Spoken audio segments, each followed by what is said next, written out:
Okay, and I'll do a little sharing now.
Okay, I think I'm going to leave it to my friends to do some sharing and put us in the picture.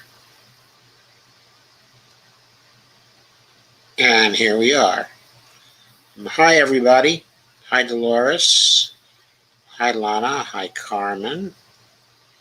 It's nice to see you all. And tonight I am being joined once again by the 2020 candidate for the Green Party for the presidency of the United States, Howie Hawkins. As you know, Howie had a Green New Deal plan of his own, and we went over it, okay, a few nights back, or last week maybe, the week before, I forget exactly when. And we went over the article in some detail, and but tonight our conversation is going to revolve around the ideas in that article. But since that article, Howie wrote another article, which I have linked to in the chat. So the first comment that you see, okay, is the link to Howie's article. So we'll be talking about the new article as well, and also the ideas on his campaign website about the eco-socialist approach to the New Deal, and also the budget and the scale of the spending. Specifically, it was what, a $41.7 trillion plan, Howie? Yeah, including both converting the economy to clean energy and an economic bill of rights. Right. Which sounds like a plan we love. So, would you like to start us off by summarizing the plan? Well, in general, we called for an eco-socialist Green New Deal because we've got to have social ownership and economic planning to coordinate all the things we need to do to make a rapid transition to zero emissions, going toward negative emissions, and 100% clean energy. So we were looking for going through the public sector for the electric power system, transportation, and linking that to public housing to help build walkable communities, and manufacturing, where we have technologies like steel manufacturing and cement that are very carbon intensive, and we don't even have much of a machine tool industry left in this country in order to build the other industrial machinery, so we can have a manufacturing sector powered by clean energy and oriented around zero waste. So we wanted to do what the United States did to a certain extent during World War II, when the federal government took over a quarter of the manufacturing capacity of the country in order to turn manufacturing on a dime into the arsenal of democracy. You know, you couldn't just give tax breaks to get Ford and GM to build Jeeps and tanks. You know, Yes. You had to take them over and do it. So we're saying the government has to directly employ people and build the things we need to make this rapid transition. So that's why we're talking about an eco-socialist Green New Deal, not what we're getting from Biden or even the progressive Democrats, which is incentives to corporate America to do the right thing. in an uncoordinated way. So they have a Green New Deal for housing, pretty good program. They want to put more money into mass transit, but you need to coordinate those things so you can redesign our urban space so it's more energy and resource efficient.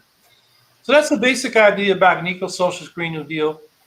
I happen to be the first political candidate in this country to call for a Green New Deal to deal with the twin crises of economic problems and climate problems. And this was in 2010, running for governor of New York, coming out of the Great Recession. And we've been campaigning on that here in New York. And actually, AOC got it from us. Yeah, I think was the manager for a Green candidate who ran on a Green New Deal we've been running on for a decade, the year before she ran. So, we don't get that acknowledgement. The important thing is not the acknowledgement, but the fact that they diluted it. They got rid of the ban on new fossil fuel infrastructure and fracking, the custom military spending to help pay for the Green New Deal, the phase out of nuclear power, and they extended the deadline to get to zero emissions from 2030 to 2050. So that's what upsets us, because that won't deal with this crisis. So what I did in the article that you showed to people was a evaluation of Biden's American Jobs Plan. Yeah. And I went into detail because as much detail as you could get from his fact sheet, which was kind of scatterbrained. It wasn't really a budget, and some things it talked about in more detail, other things just very superficially. And then I compared it to what the progressive Democrats are calling for, a Thrive agenda. There's a number of progressive environmental groups and some labor groups pushing that. And then the best of the Democrats' Green New Deals was Bernie Sanders during the campaign. Yeah. So I made those comparisons. Now, when I actually submitted that article to Counterpunch, I intended to submit a much longer article that I had done because it took me about 3 weeks to go through all this detail. And then Biden had his climate summit where he made this pledge that he was going to cut emissions by 50% by 2030. And I think he just pulled that out his rear end. In fact, he said 50 to 52%. I mean, that's very precise. Where does that number come from? Sounds to me like they just grabbed it out of thin air. Yeah, it sounds to me like that too. So for some reason, my computer had two articles with the same title, which it's not supposed to do.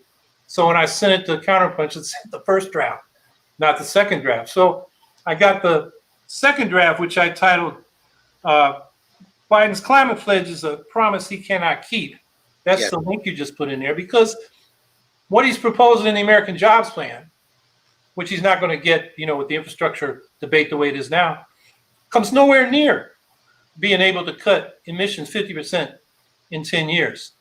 So that is the general framework. And, I can go through the article. I first pointed out that, this is no joke. We're in a real emergency. Yeah. Provided some of the statistics on that. And, this heat dome, I think, is bringing that home for people at the moment. But, we're really talking about loss of biodiversity and ecosystems to the point where agriculture is threatened, and then our ability to feed ourselves is threatened. That's really where we're going in the next few decades if we don't turn this around. You're right. In fact, I think it'll be long before the next few decades. Seems like we're already starting to have some problems in that respect. There was an article that appeared today in Common Dreams. Well, that was by Warren Cole. And it said, only electric cars can save the planet. It didn't seem to me electric cars are going to be enough to save the planet. Well, and that's one of my beefs with what they're talking about in this infrastructure. They sort of want to swap out vehicle for vehicle internal combustion engines for electric vehicles. The problem with that is we're still in a very resource intensive mode of transportation, that rails, particularly mass transit for moving people and electrified freight for moving freight, would be a much more efficient use of energy and resources. And there are limits to electric vehicles And a lot of the renewables, we need lithium, we need cobalt, need a lot of copper. And if we swap out vehicle for vehicle, we're going to run into limits on those resources, the availability of those resources, and a lot of pollution from extracting them. And then if we don't recycle them very efficiently, dumping them as waste. So there's a lot that could be said for just where they're emphasizing their investments. They're not really changing our transportation system. They're sort of replacing one power source with another. So please talk about one of the main points, okay, of your article, of course, is that we would be off carbon by 2000, okay, and 30. I'm just off. Okay, and that contrasts with Biden, that we'd reduce the use of fossil fuels by 50 to 52%, okay, or carbon emissions by 50 to 52%. So you want to be twice as efficient by 2030. How do you get there? Well, in this Eco-Socialist Green New Deal budget, I worked with John Wren, who's a political economist, has a background in this. He used to work with, he was a research assistant for Seymour Melman, who was an expert on peace conversion, maintaining our manufacturing base, worker co-ops. He was an industrial engineer at Columbia. So that's John's background. And we just went through the different sectors we have to transform and tried to use available prices, costs of making these transitions, rebuilding certain industries, to come up with a budget. And so the Eco-Socialist Green New Deal, goes through that sector by sector. And so, our goal was to do this. We made it a one-year budget. Most of the budgets that they talk about in Congress are 10 years. So you got to multiply what we're talking about by 10 when you look at the budget. Right. Get the 10-year comparison. So that's how we came up. And the goal was to get off carbon by 2030. And the reason that's the goal is because the best climate scientists, James Hansen in this country, Kevin Anderson in the UK, John Schellenbacher, I always get those German names mixed up, at the Potsdam Institute. They've been talking now since, around 2007-8, that we've got to, they were saying back then, cut carbon emissions by about 10% per year. So the first Green New Deal that I talked about in 2010 had a goal of 2020 to zero out emissions. Yeah. Now we're a decade later, so it does take some time to rebuild these industries. So we got a decade timeline, and the reason we're in such a hurry is if 350 parts per million carbon in the atmosphere is the limit of the safe zone, which James Hansen suggested in an article about 14 years ago now, and even then he said even at 350 the Arctic was going to melt, so maybe that's too high, but let's say 350 is the limit. We got up to 420 in April. I know. We not only have to stop putting it in the atmosphere, we got to take it, drawing it down by reforestation, making agriculture regenerative, so we rebuild soils and bring that carbon into living soils and things like that. So that's why we're in a hurry. Yes, I think we all understand why we're in a hurry, but specifically, how does your plan get to being off carbon by 2030? Well, we go sector by sector. So the power sector, which most people talk about, is basically making a transition from fossil fuels and nuclear to the renewables, particularly wind and solar. You got to have a grid that's smart so it can deal with the distributed and intermittent nature of those energy sources. You also need storage capacity. So we cost out what it will take to build that.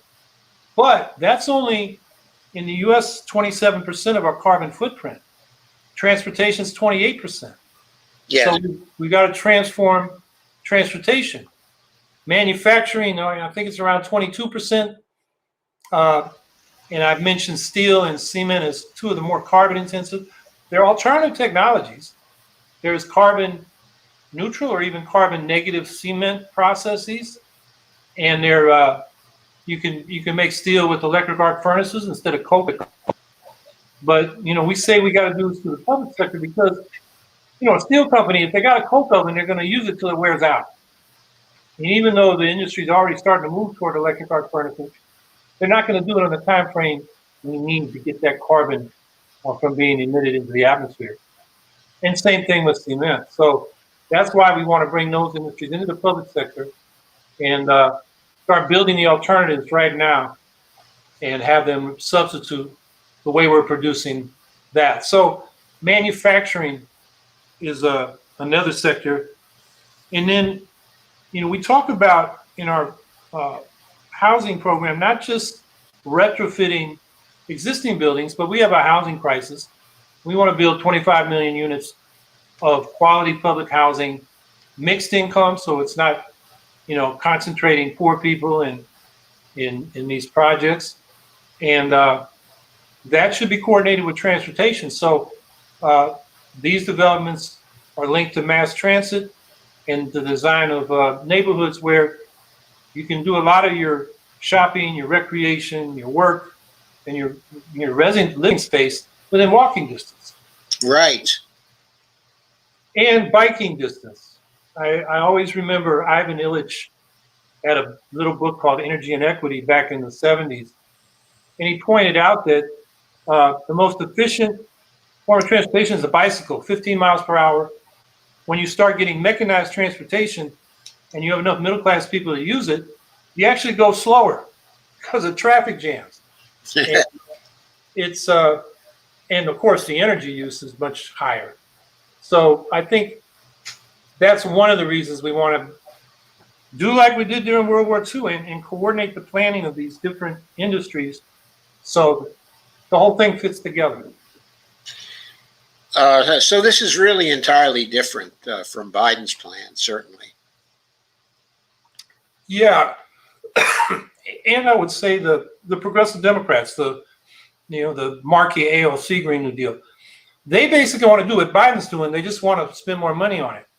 And what they're doing is incentivizing corporations with tax breaks and contracts, but they don't have a way to coordinate redesigning transportation, manufacturing, the power system together. So we not only substitute what we got, but we make it more energy and resource efficient by making these, walkable communities and also diversifying production. I haven't talked about agriculture, but that's a big emphasis for us as well, not only for the carbon sequestration that living soils will do, but also for the economic redevelopment of rural America, particularly in the peripheries around the big cities.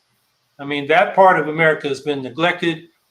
The Republicans give them scapegoats, the Democrats give them nothing. And I think a Green New Deal for agriculture and rural America would both, we say things like, let's get absentee ownership. Bill Gates is now the biggest owner of farmland in this country. Private equity and on Wall Street's buying up farmland. And the farmers should own, should be working farmers own the farm. So get corporate agriculture out. And then provide parity pricing for all the commodities. So their costs of production are covered and they can afford to go to organic methods, which are safer for them as well as the rest of us in the environment. And so there's a whole program there. And then in our manufacturing program, we can bring factories to the rural regional towns and cities that can process that food and fiber for the larger market. So it would bring manufacturing back to a lot of these small towns and cities that used to have manufacturing and they've lost it. Yeah, they did. Needs to come back. I know. So going further, though, the Thrive Agenda really doesn't have any planning in it, does it? No. No, they, for example, well, I can't remember how the Thrive Agenda breaks it down, but American Jobs Plan from Biden says 500,000 public charging stations for electric vehicles. And so I saw that and I said, well, how many do you actually need to have 100% electric vehicles? A lot more than 500,000. Yeah, the studies I found, I think, said 8 million. Yeah. Plus 100 million home charging stations.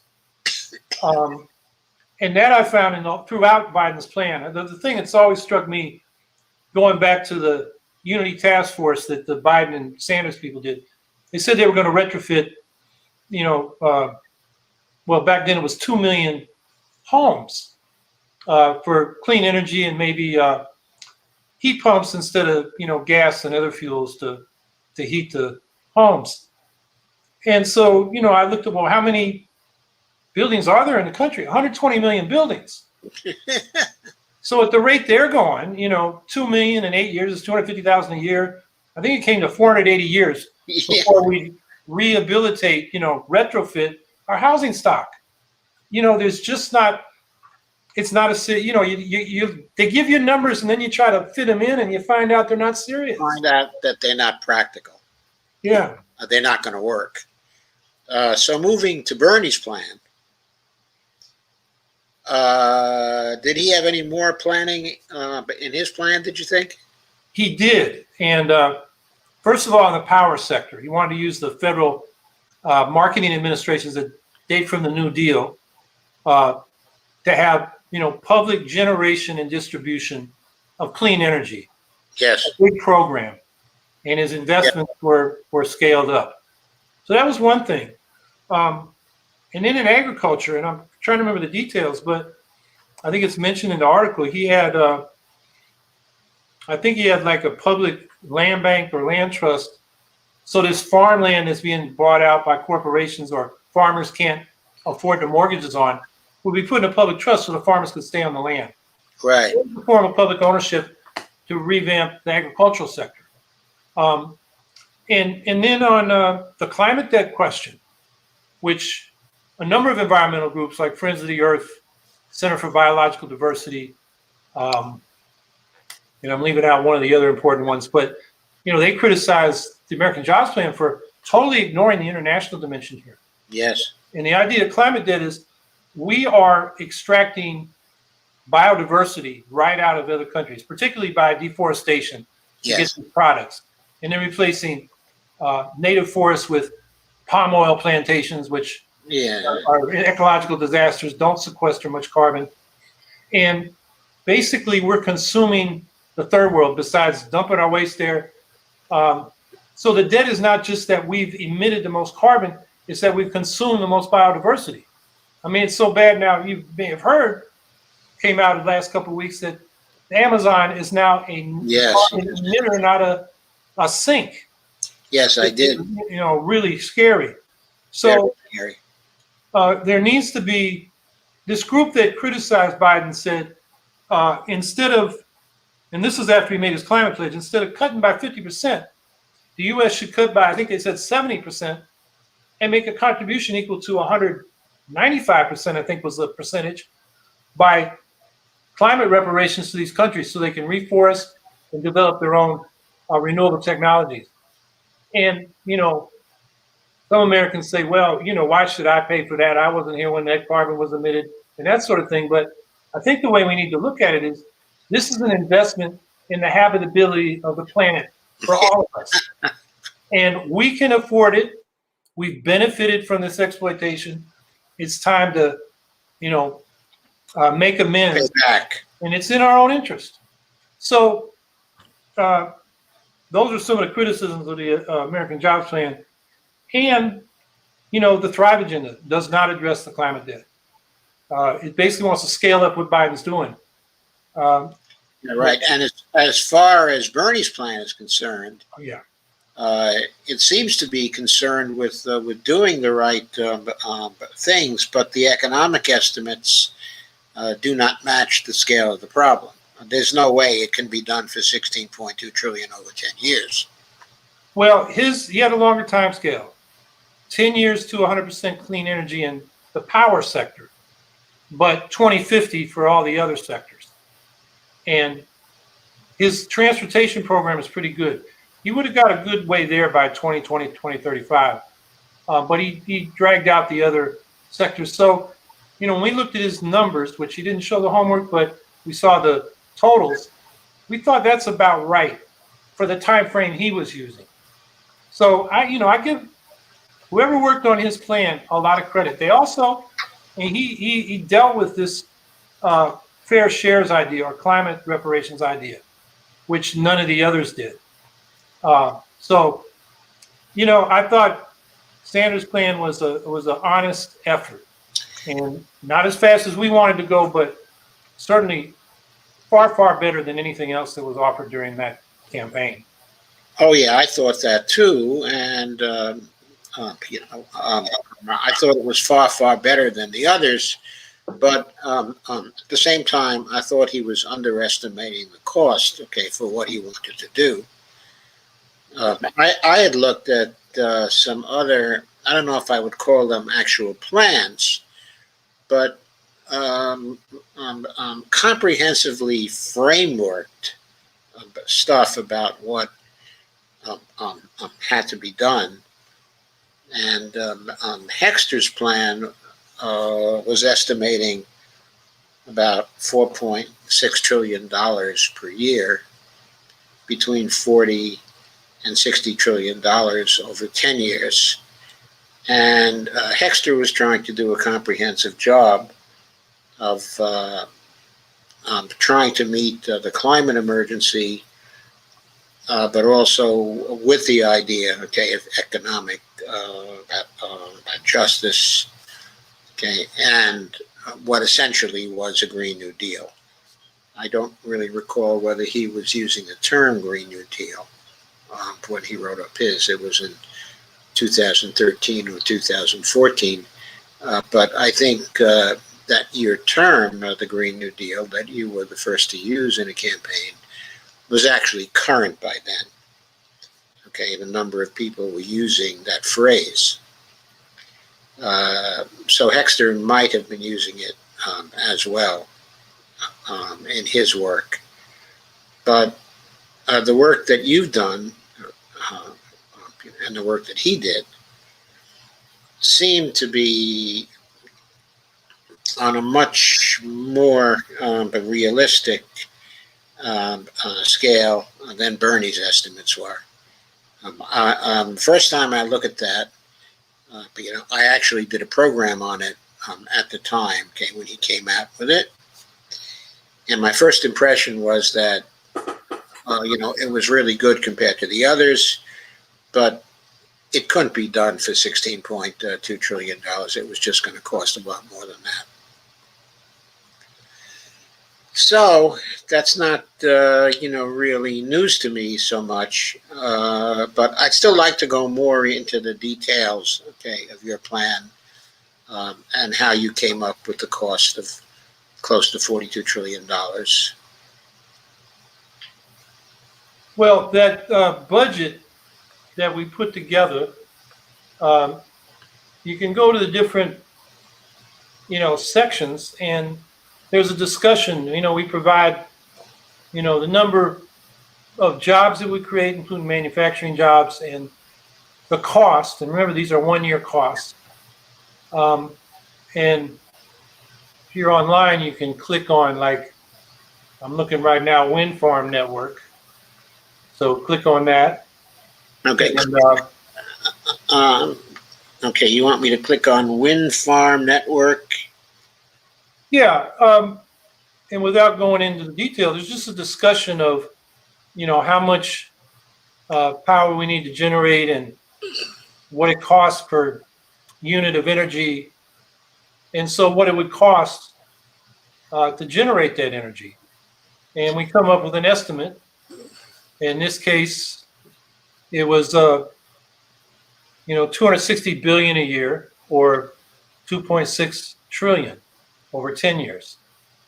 So, and we just went through everything we thought we needed to do to get this 100% clean energy, zero emissions economy built. So it goes through the electric power system, green buildings, transportation, agriculture and environmental reconstruction, and then manufacturing.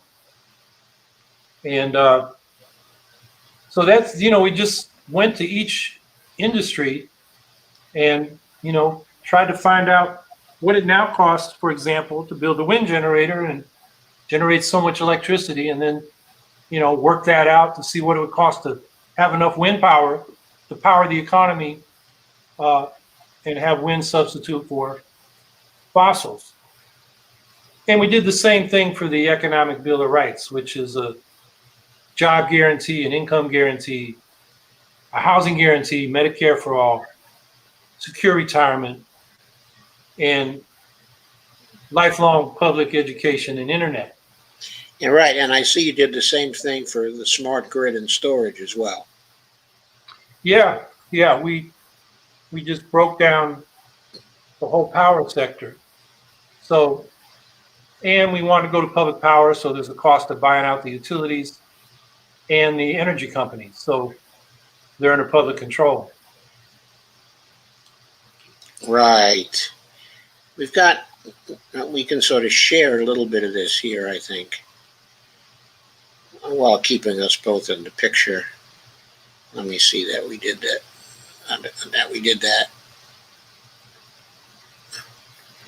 Okay, I think that does it. Okay, I'm not sure if everybody can see that. But when we link to the budget before the eco-socialist approach, there are categories, okay, for each thing, and there's an interstate renewable electricity system, and then that is broken down into categories. We have an overview and a wind farm network category. And then you have the financial estimates for the wind farm network.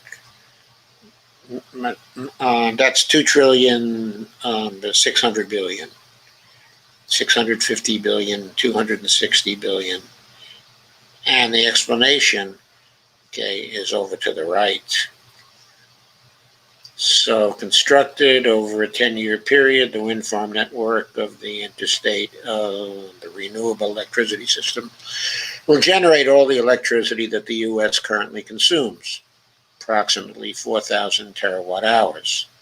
Federal government is best placed to construct this system because of the system's cost, time span, and spatial characteristics. As shown in the cost, the total cost over 10 years will be approximately $3 trillion.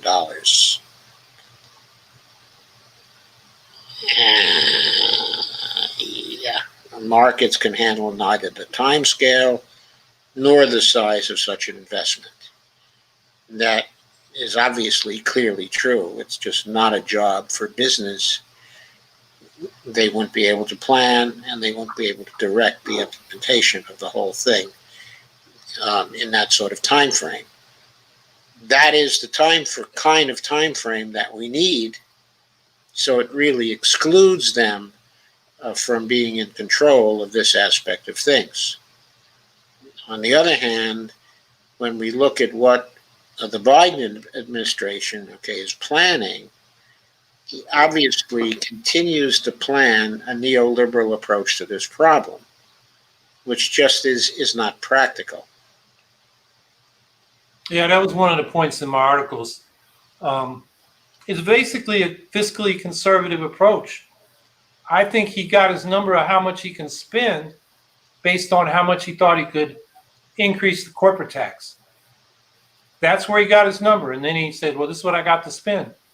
Rather than saying, we got to make these investments now. Yeah, right. And then, of course, he's withdrawn from the corporate taxation now. Yeah. Because he realizes that he isn't able to get it. So his plan is doubly impractical for that reason. Okay, of course, he could get out of that if he decided that he really didn't have to tax in order to spend the money for what he wants to do. But even if he did that, he would never be able to give us the kind of reduction in dependence on carbon that we need in order to solve this problem. That's just not going to happen. So there was one thing I wanted to ask you about the approach you took, which I think, of course, is the kind of approach that everybody should have taken and did not. However, I noticed that you propose to pay for everything with the taxation, and you say somewhere in your plan that the 42 trillion over 10 years will be balanced by 42 trillion in the taxes. In other words, will be offset, okay, by 42 trillion, okay, in taxes. Well, if you go to the bottom, we got the explanation of how it will be paid for. And actually, we say, here's what's available. More progressive taxation is one source. Military spending cuts is another source. And then we can either borrow or just create the money and spend it into the economy. And it's going to be some mix of those things that will pay for it. So you're not saying that it's necessary to tax the 42 trillion? No, in fact, in our discussion, we say we've got to, either borrow or create this money and spend it now, because we don't have time to wait. It'll cost us a lot more if we wait, in terms of the destruction of the environment and the ecosystems that support us. So we put the sort of the menu up there and say, look, money's not the problem. There are ways to cover this. We also point out that since a lot of this is through the public sector, a lot of that, the things we build will be generating revenue going forward. Public housing rents, public transportation fares, public power fees, paying for your power. Sure. So over time, this is an investment that will pay for itself. Yes, I noticed you said that, but what caught my eye was the totals per year for the Green New Deal. You had total spending at approximately $4.2 trillion and total revenue at the $4.2 trillion. When people say revenue, most of the time, what they have in mind is tax revenue. So that's why I asked that question. Yeah, maybe we should find another word for revenue there at the bottom, because, we don't have 4.2 trillion a year in taxes in what we propose. In fact, the tax program, we just sort of grabbed what was out there. So the wealth tax is Warren's wealth tax, and then Sanders came up with a more progressive one.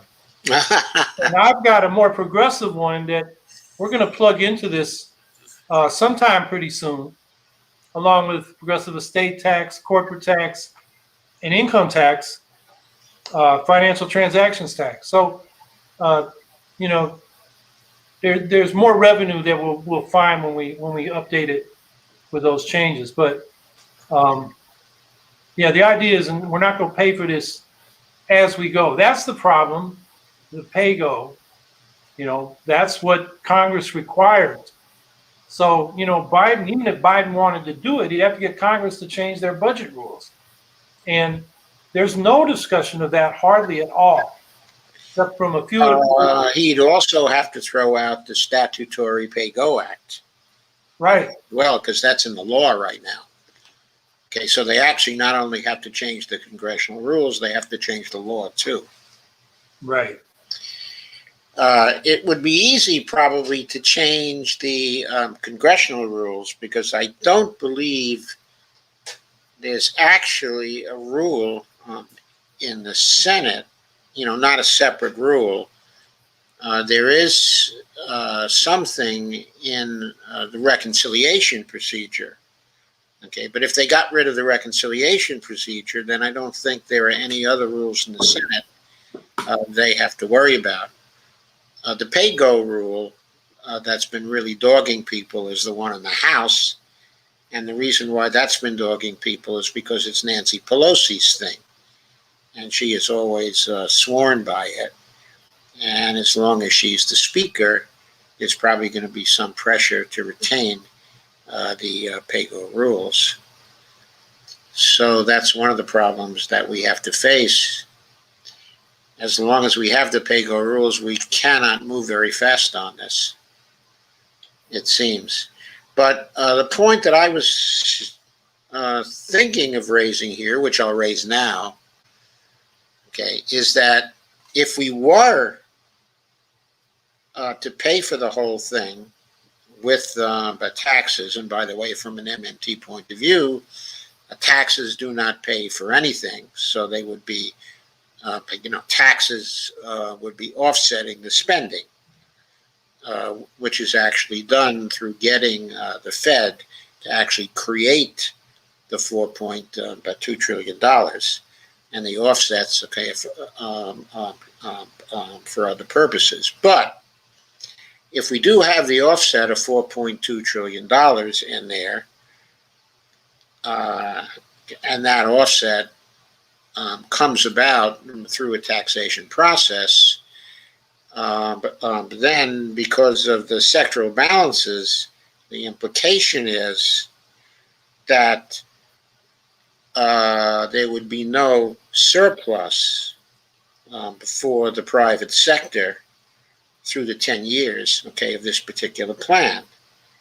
If there's no surplus for the private sector, then there's a terrible struggle within the private sector concerning the distribution of federal spending money that comes into the private sector. In other words, it exacerbates a conflict over the dollars in the private sector. And apart from that, since we're likely to continue to have a trade deficit over this particular period of time, actually money is getting taken out of the private sector each year, making the distributional fight even tougher. So the point is that we would need to have considerable deficit spending, okay, as part of a Green New Deal. So it would be possible for people to gain financially, but through this time, in order in part to make up for the financial structure we have now in the private economy, which is so skewed but towards very few people. And so that has to change over time. Taxation, of course, would have a big role to play in that. But it's still necessary to bring people up because they're struggling so heavily these days. Okay, so we have to take care of the bottom, and we have to lift that up very, very, very strongly, okay, at this point, because it's gone much too far in the wrong direction. Yeah, I agree. You got to run a deficit so the money's in the private sector so they can spend it rebuilding the economy. You tax it back, they don't have the money. The government's got it back. Right, but it's not only for spending, but the private sector, the bottom reaches of the private sector have to be able to save. So they build up the private equity that they control, so that there is some private equity they control, so that people are not always worried about being on the margin. But people in general have to be far more prosperous than they are, okay, at this point, and that's necessary for a functioning democracy. Yeah, and the progressive tax reforms that we're going to add in and elaborate on in this are more about having more economic equality, less inequality than it is Yeah. about financing government. Uh, Right. because the obscene concentration of wealth and the lack of wealth, in the bottom, you know, but it depends on what percentage you want to cut. But it's really the top 10% got almost all the stocks. Top 1% and top 1/10 of 1%, disproportionate amount of that. Bottom 90% hardly has any equity, and the bottom 50%, Zuckman and Saez, that these experts on the distribution of wealth and income and tax reform. One of the things that struck me in their last book, which title escapes me, but it's anyway, the average income of families in the bottom 50% of the income spectrum is $18,000 a year. I know it's incredibly low. Yeah, the median is 50,000, but that average in that bottom 50% is 18,000 a year. That is a poverty, income. It is. It's really our working class in this country. The most of it is making barely minimum wage, and having a hard time getting full-time hours. It's pretty tough out there. It's more than pretty tough. It's very tough.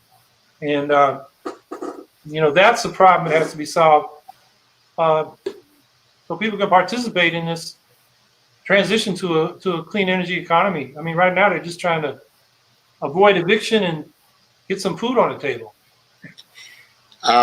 So we not only need the $42 trillion plan, but we need a considerable amount of deficit spending in the $42 trillion plan. How much deficit spending do you suppose we need? I'm taking a look at this on an annual basis. I haven't made that calculation or thought that through. What we did in this budget was say, here are our options for the money. But I do know the general principle is you want to get that money out in the economy working for people and working so the private businesses that are participating in this transition can actually invest and do their part. If you have to tax to pay for that, you're basically taking the money away from them that they need to do the job we want them to do. Right. And so, people freak out about the government's deficit, but what they forget is it may be a debit on the government side, but it's a credit on our side. Yeah, So, it's surplus on the it's a surplus on the non-government side. Right. So you always hear this trope that, we're making our children pay for it. Well, actually, when the bonds are paid off, the children are going to get it. The problem is not generational, it's class. Because it's the upper class that tends to buy the bonds. That's right. A different question. But I've done some loose thinking about what kind of deficit, would probably be necessary. The loose thinking is based on observations that I made by taking a look at the sectoral balances during the Clinton period and also the Bush period. And at various times, it seemed as though there was an appetite, on the part of the public, most people, to save roughly 6%, of GDP. Now, sometimes people, would want to save more, like just after the crash, of 2008, and the stimulus bills started putting some money into people's hands again, and the federal deficits were sizable. But sometimes the private sector balance in favor of the private sector would go up as high as maybe 7% of GDP or 8% of GDP. In one of the Obama years, I think it went as high as 10%. okay, of GDP. But a more typical figure to measure savings desires, a healthy figure, would probably be something like 6%, okay, of GDP. There were also some observations to take a look at concerning what the percent of GDP was that was going to the foreign sector, okay, of the economy due to the trade deficit. Okay, specifically, actually, the current account deficit, okay, to be completely accurate. So, and that figure, it so happened, would also run as high as 6%, okay, of GDP. When you had a healthy economy and people had money to spend, the trade deficit would rise to 6%, okay, of GDP. Okay, so when I looked at those two things, I thought to myself, well, 6% of GDP for savings, which is a leakage away from the economy, private sector economy, and 6% for trading, for the trade deficits, that's basically 12%, okay, of GDP the government should be making up with respect to deficit spending. Okay, now, of course, the government almost never made up for those kinds of deficits. Okay, it almost never spent. I don't even know if there's 1 year till very recently that we actually had a deficit by the government that was in excess of the 12%. Okay, but that's what the economy needed to be really healthy, okay, and functioning. And the government was always falling short of that particular figure. Okay, now I don't think that's a precise figure. Some years it could be less than that, some years more. But it wasn't anywhere near the scale of the deficit spending that we needed all through the period from, let's say, the 1990s up through, up through now. The deficit spending hasn't been at the scale, okay, that we needed. I suppose, but during this last year, due to the coronavirus, okay, and the spending of lots and lots of money into the economy, finally we're probably reaching the kinds of deficits that should have been typical of the economy for a long time. But anyway, that's my thinking on the scale of deficit spending that is probably needed. But now, if we had that scale, okay, of deficit spending, of course, it would put pressure on certain sectors of the economy,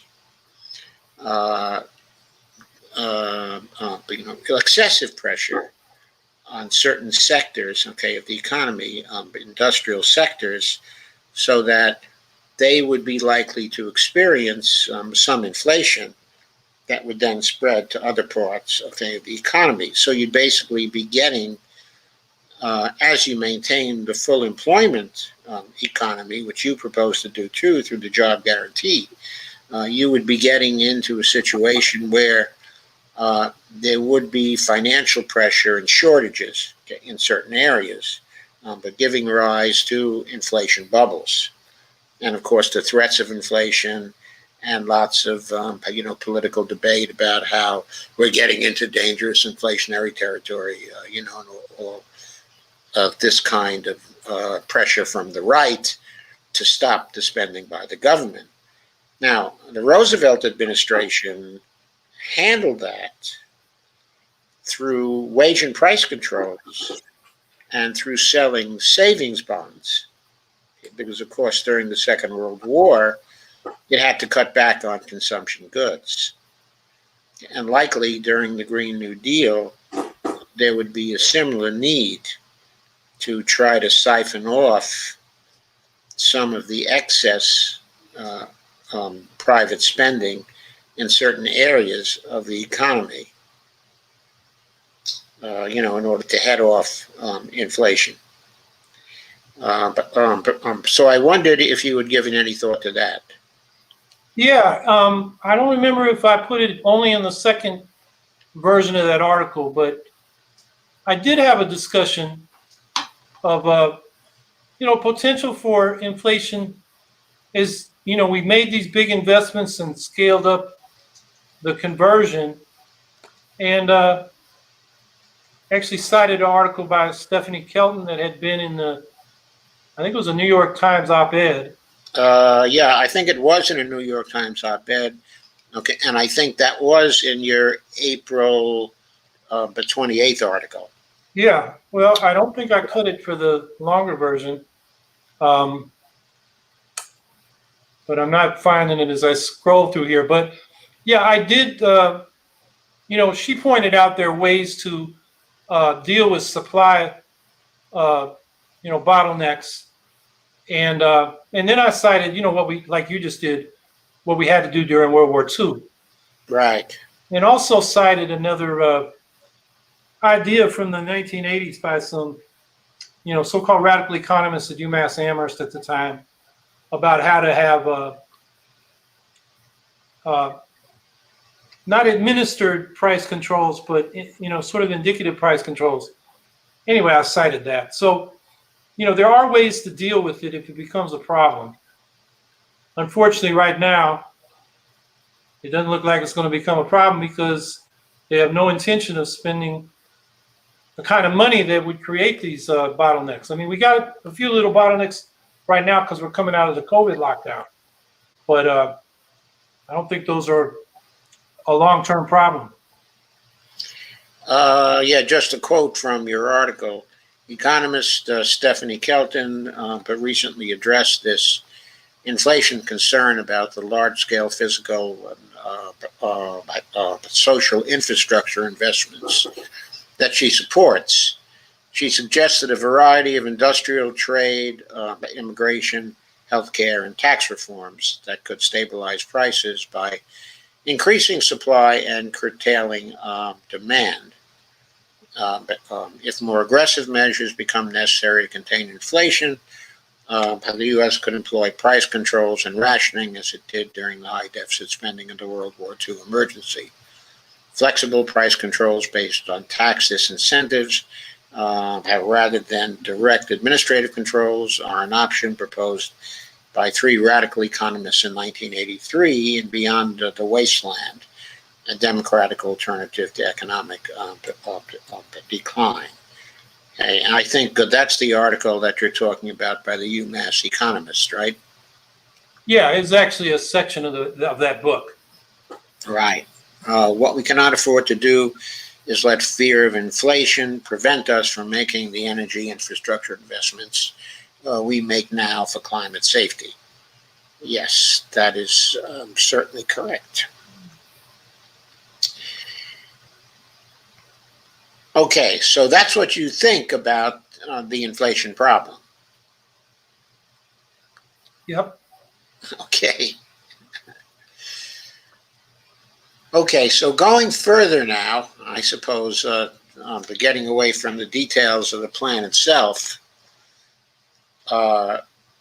if you had won in 2020, or if somebody had won with a similar plan, to yours, how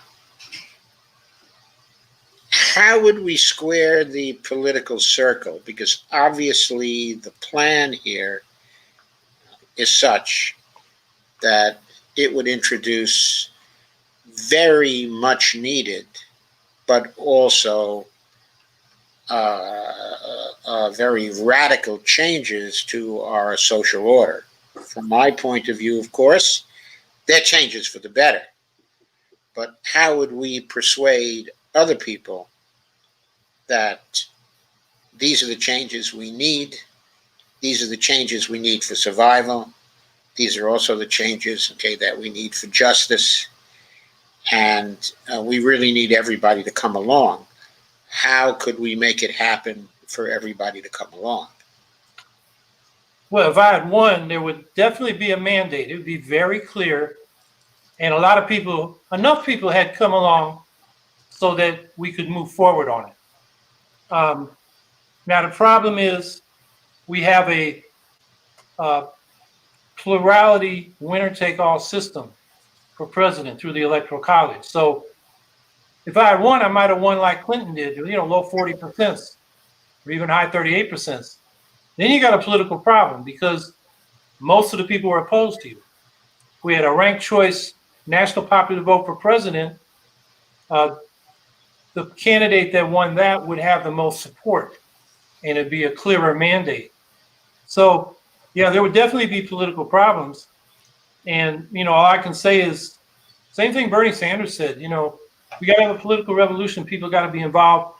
And it's not just you go vote and then go home. You got to stay active. I had an earlier podcast today with somebody that had worked on community control of the police in Chicago. Yeah. Pretty radical demand. It passed Chicago City Council. I was floored. I remember when the Black Panther Party campaigned for this in Berkeley, California, when I was still in high school and living out there. And so, we had this discussion. They built a mass movement. They moved city council. They moved the mayor because the mayor didn't have the people with her. The people that wanted this reform did. And that's, in the end, politics and organizing. And so to elect somebody, a green president, that's kind of the last step in an organizing process. I mean, it's not going to be that I'm going to float into the situation Biden's in, with a 4-seat margin in the House, tied in the Senate, and a guy that didn't run on a clear mandate. I mean, his thing was, restore our souls and unite the country. I know, boy. And so when you get to specific policies, the mandate's not clear. Yep. Okay, but we're still faced with the problem of getting that particular mandate. And I suppose the question I'm raising is how we do it. Like, I'm looking at our current situation. What I'm seeing is that there was a movement started by Sanders. Okay, and then when Bernie basically gave in to Biden, it was a tremendous disappointment to his movement, of course. And since then, people have been looking for those in government to support the kinds of things that they want to do. And you see this in particular in relation to social media. There are many movement people involved in social media, involved in Facebook, Twitter, YouTube, so on. And that represents an outlet for their activism. Okay.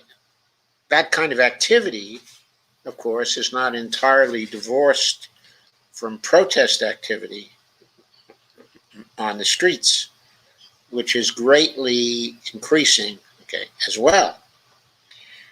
But it seems that the people in office who benefited from some of this activity, specifically the squad, and the progressives, who were elected on the strength of this kind of activity and contributions from all over the country coming into them. And they raised really considerable money and still raise considerable money from this. What they've been doing is they haven't been feeding the grassroots.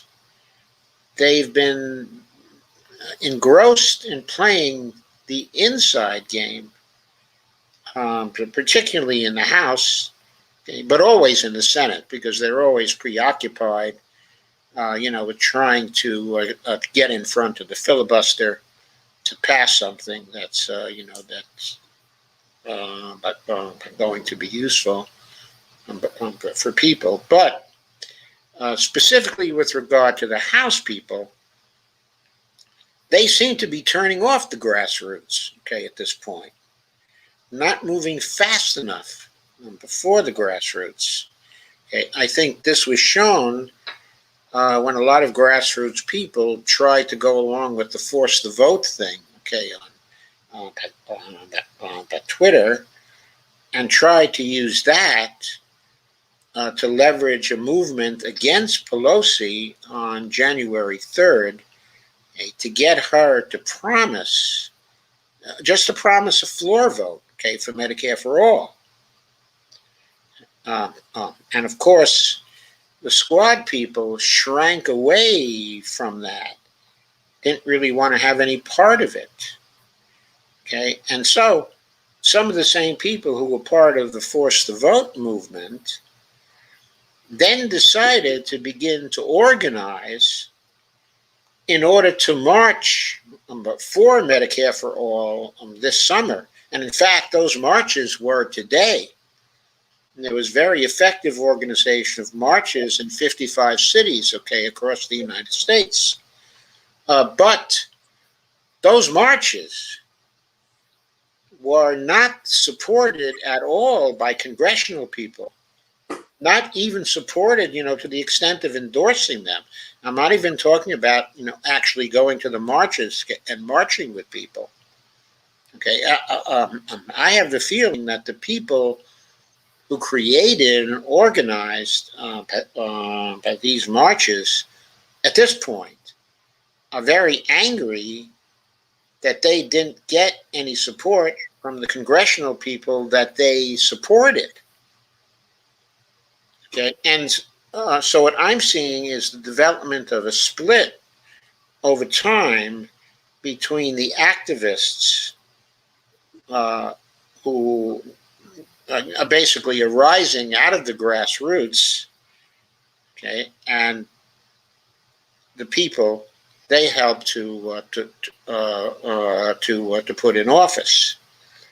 And so the reason why I think this is very dangerous is because there's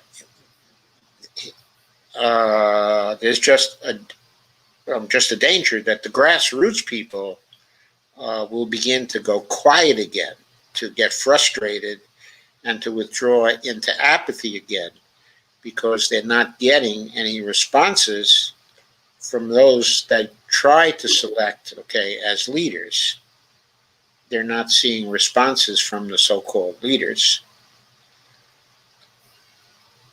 Well, I'm more optimistic. The fact that these 55 marches happened today, and without the support of the people you're talking about in Congress, or the unions, or some of these big nonprofits that have said they're for Medicare for all. I mean, the reality is Sanders hasn't introduced his Medicare for all version in the Senate.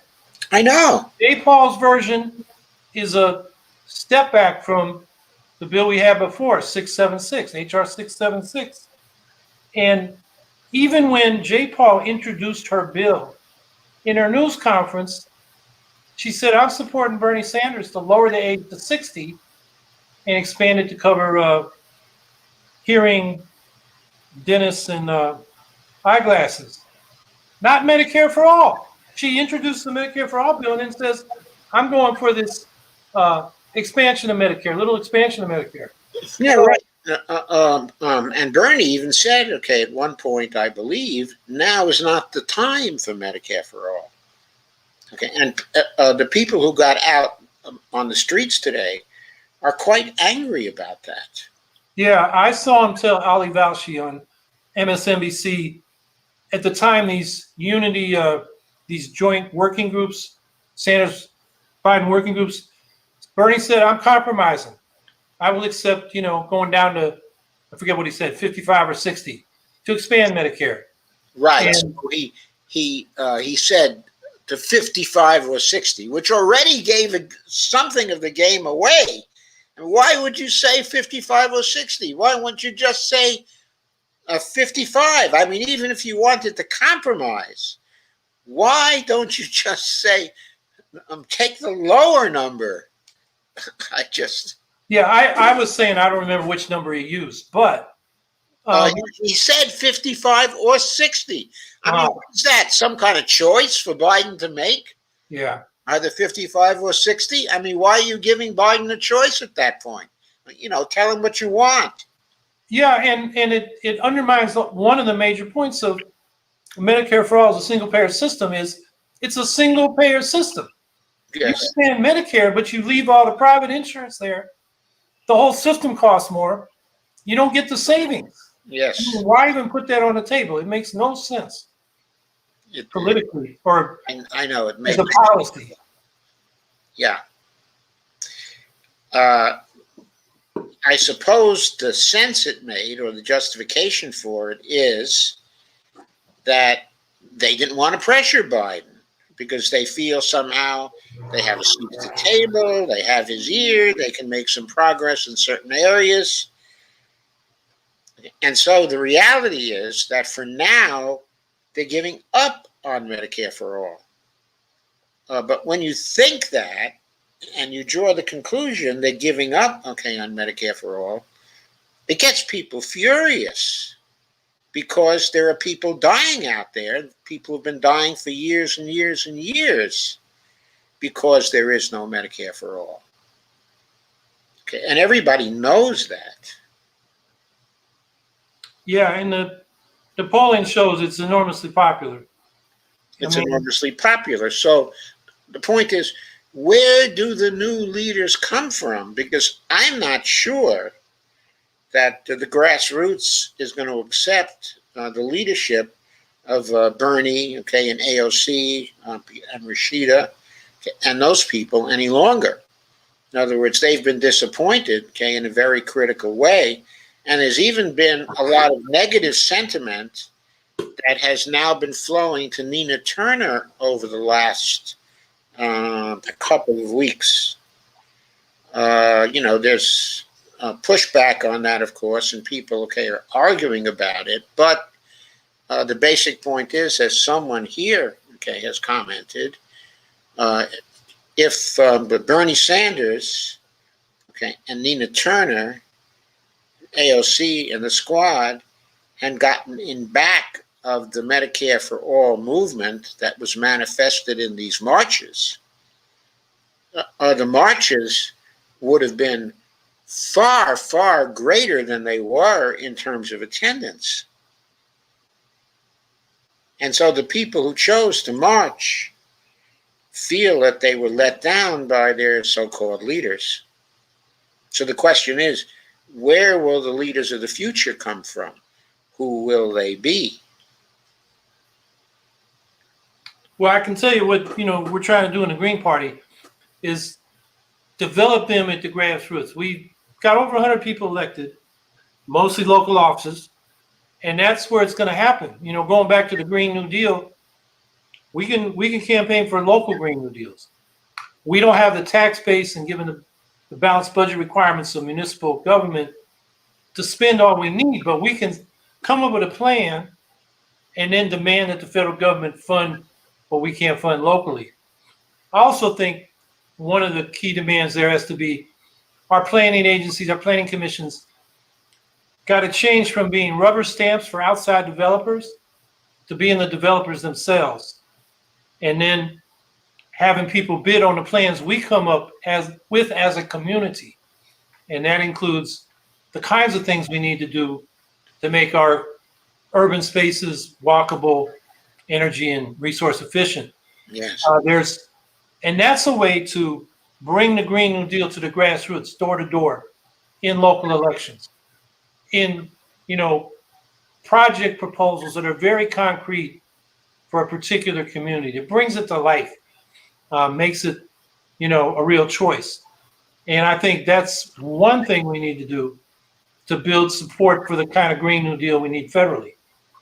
Social media, what I'm trying to start is a debate between the eco-socialist approach and basically the green Keynesian approach that the progressive Democrats push, and even Biden, because you can spend the money, but if it's still in the corporate hands, it's not going to get the result we need. So that is a debate that needs to be enjoined and hasn't been yet, except on the margins, like in Counterpunch by the people that read my article and, discussions like this. But we got to get that mainstream because right now it's a choice between Biden's low spending, the progressive Democrats' thrive agenda, bigger spending, and that, but it's all tax breaks and contracts. Basically, I call it corporate welfare. And that's not going to get it done. Yes, absolutely. Let's move to some of the comments, okay, that have come. Sure. Okay. So the KRTD Media, that's by Shane Coughlin, actually, asked, what does Howie think about the march for Medicare for All? So that was a direct question about your opinion of the march. Yeah, I think it was great. I promoted it. I had to be on a podcast, or I would have been up in the nearest one in Rochester or Burlington or Binghamton, New York. So, yeah, I'm glad it happened, and we need more of them. And here in New York, I will just point out that we've had a New York health plan, a single-payer plan for New York, big state, going back to the 90s. And when the Republicans controlled the Senate, the Democrats would vote for it in the Assembly. And they kept saying, when the Democrats get the Senate, then we'll pass it. Well, they got the Senate in 2018. They have a supermajority in both houses. And now it won't pass in either house. Yeah, I know. It won't take it out of committee.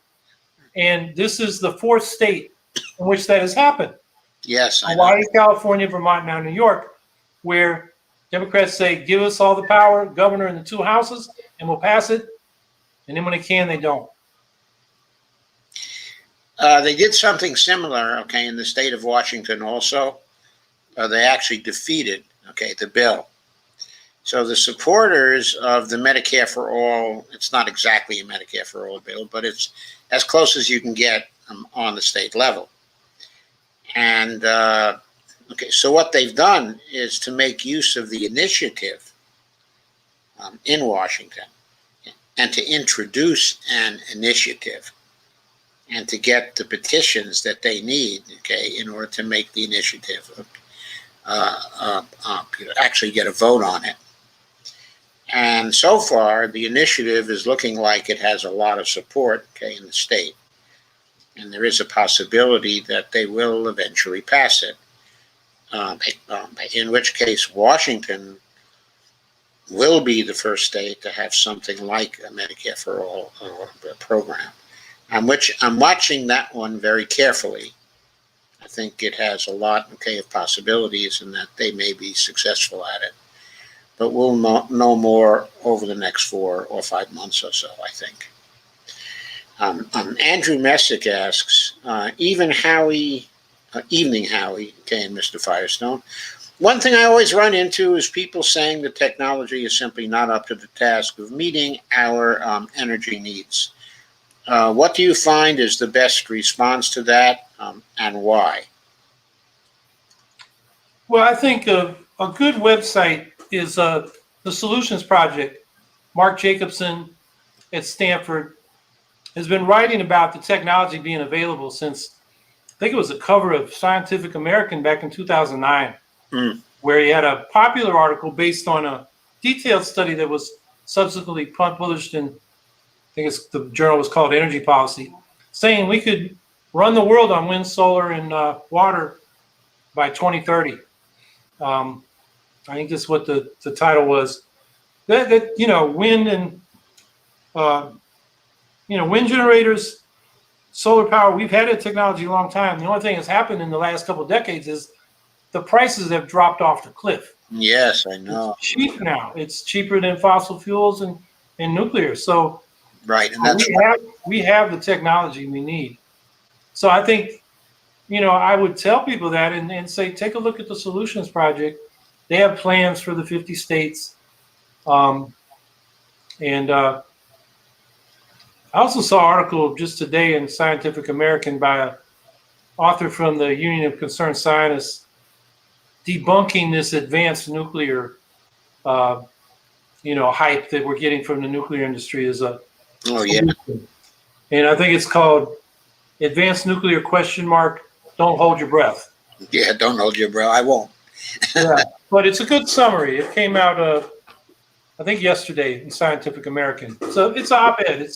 It's an easy read, but it's very informative in terms of citing the costs and the technological problems of so-called advanced nuclear, which has been around. That technology has been around since the 40s and 50s, and it still hasn't advanced. That's the thorium technology, right? Yeah, different cooling systems other than water.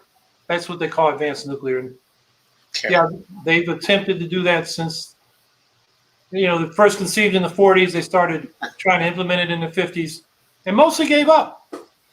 And then the small modular reactors, you lose the economies of scale. So, nuclear is already more expensive. Why have it? Why have it? Okay, a question, from Amber Grigo, or at least a comment. We need a much more secure source of semiconductors before we can even think about going full electrical. Have you a comment on that? Well, part of the point of our green manufacturing sector is to have more of our manufacturing done domestically. Right now, the biggest source is Taiwan. Second biggest source is mainland China. Yeah. And, that's under their control, not our control. So yes, we should be making our own semiconductors. As we used to do. Mm-hmm. Okay, Carmen asks, or says, give people solar-powered conversion vans and solve housing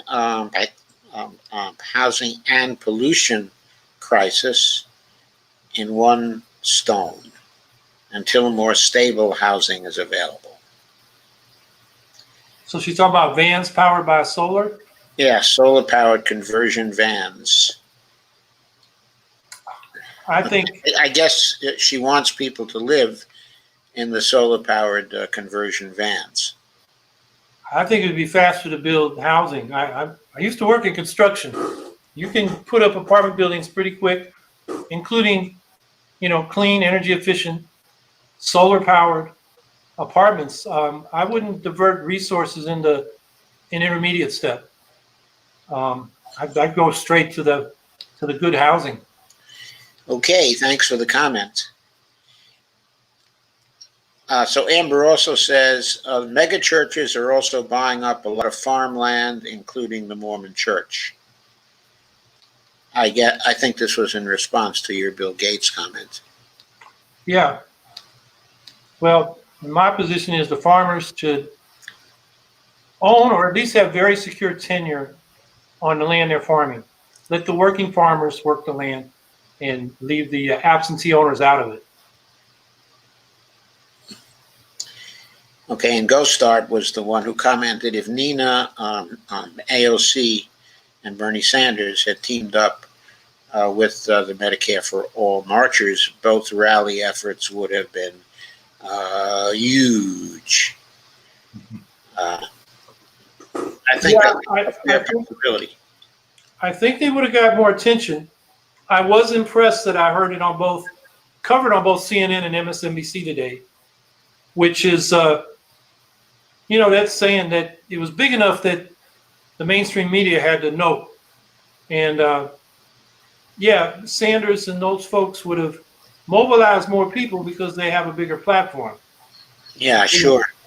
I think it's important that we mobilize without them, a big enough platform to get noticed, which means Bernie and AOC and Nina Turner are going to notice too. Right. I think that's a very good point.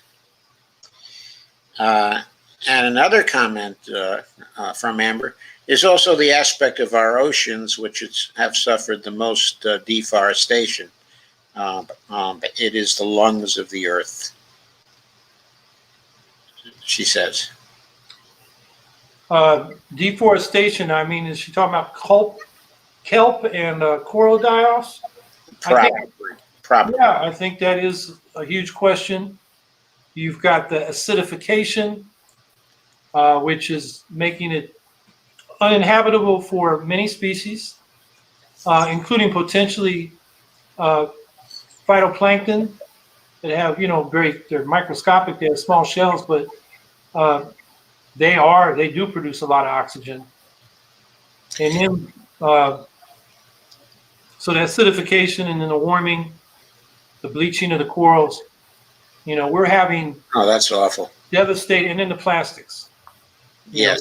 The Terrible. plastics is a whole nother issue where we gotta go back to things that are biodegradable or recyclable. Paper, glass, um, and the plastics are just a sort of a post-World War II thing that really got out of hand and created a huge problem in many respects, not just the accumulation of those big places in the oceans where the plastic is concentrating, but it's breaking down into microparticles that are now being ingested by organisms and right into our physiology with chemicals that can be endocrine disruptors, in other words, disrupt our hormones, can be mutagenic or carcinogenic. And Yes. so, this is something we got to stop the plastics and get back to some things that fit in with the biosphere. Yeah, we certainly do. So Kay Ryan says quite a bit of wind power in northern Arizona, but in the Phoenix area, there's a tax to install solar on your house. Yeah, a lot of these utilities want to make it hard, particularly for us to produce our own power or produce our own power and have net metering. Yes. So when we produce a surplus, they got to buy it from us. And that interferes with their business model. But the utilities should be operating at cost for public benefit, not for private profit. So that's an argument for public power and not having these utilities get these stupid laws passed that obstruct the spread of solar. So you would be in favor of nationalizing the utilities? I would say socializing in a federal system where you have local control of local distribution and generation utilities, and then they federate at the state level and at the national level where larger scale coordination is needed. That way, the people have a real say. You get a centralized national corporation with a board, I don't know, appointed by the president or president in Congress, can be very remote. I'm on Medicare, but it's a hell of a time getting customer service. Yeah. But if we had a local health board, I could get service. Right. That framing is good. In other words, not nationalizing, but socializing. Right. Yeah, I like that much better. Amber says the federal government doesn't borrow the dollar, so I'm not sure what you mean when you say that.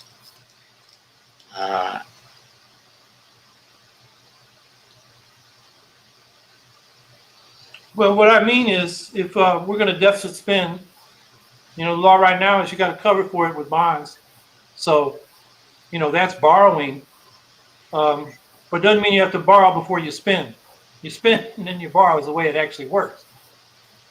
Right, but it's also true that you do not necessarily have to borrow right now under current law. It would be possible for the president to mint, for example, $100 trillion platinum coin. Have the mint create that coin, send it into the public enterprise fund account at the New York Fed, sweep the seigniorage into the Treasury spending account, and then when you deficit spend, it would not be necessary to issue any debt instruments. And actually, what the federal government is doing is selling debt instruments. Okay, the debt instruments, kind of analogous to banks selling CDs. When banks do sell CDs, we don't think of the banks, as going into debt. But when the federal government sells its debt instruments, we do think of the federal government, as going into debt. So what this is about is a lot of framing and connotations, okay, in different words, whether the words are positive, okay, or negative. To Amber, I think I would say, if the federal government is actually selling a debt instrument, the debt instrument is, uh, okay, what they're doing is they're taking back a liability from the private sector and destroying the liability. But in the process, they're issuing, okay, another liability because the debt instrument is a liability. Okay, we might not want to say that it's borrowing, but just apart from the semantics, okay, and the words used, the federal government is issuing a liability and is selling the liability, okay, and getting back the private sector dollars, which it then extinguishes. So that's the reality of what, okay, is going on. Also, by the way, if the federal government were to issue a platinum coin, okay, and deposit it, okay, at the Fed, okay, and then get the Treasury spending account all topped up, okay, in that way, and then if it were to use the reserves to spend into the private economy, that would be issuing federal liabilities also, okay, because the money issued by the federal government is a liability of the government. It's a tax credit, as I know you know. So I hope that between the two of us, we've answered your question, Amber. We probably made it a little more complex than it had to be. So Carmen says, good substation word, okay, for revenue, substitute word, okay, for revenue, is, quote, fiat currency. Yes, I suppose it is fiat currency, Carmen. Kay says, great show, Joe and Howie. Amber says, they haven't been feeding the grassroots. Perfect description of the squad at this time. Now, if you don't feed the grassroots, if you're not going to water the grassroots, sometimes they dry up. That is not good. And Kay refers to the rallies today for Medicare for All. Amber says there were 2 reps that went to the D.C. rally, Cori Bush and someone else. I'm not sure who else went. I've heard that Cori went, but I didn't see Cori give a speech there. Now, I was watching the D.C. rally from home. Okay, I intended to get down there, but for various reasons, okay, I did not. Okay, but anyway, Cori Bush's attendance was not expected, and I did not see her speak. I saw a number of the speakers speak there during the afternoon, and they mentioned Cori Bush being there and said a couple of things about what she said. But the fact remained that I don't think she exactly endorsed the march. Okay, I don't think she endorsed the whole Washington effort, okay, to develop a single-payer system out there. Kay remarks that Marianne Williamson gave a great speech at D.C. too. Yeah, we were watching that speech, and right towards the end of it, it was quite a stem winder. And right towards the end of it, suddenly the YouTube live stream cut out. It was very frustrating because she probably had only 4 or 5 more sentences to give. And we never got to that climax of her speech. But it was really quite a speech, and I'm looking forward to watching the end if I can get it later. But she was kind of, I think, the final speaker today, right, Kay? But she was the climactic speaker at the rally. Kay says Biden I'm sorry, I scrolled too far down and I missed that, so I have to get back to where I was.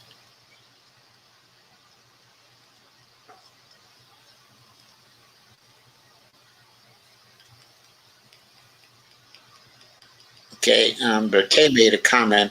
Biden sucks. We should have had Bernie. Well, I guess we all feel that way. Maybe we should have had Howie, even better.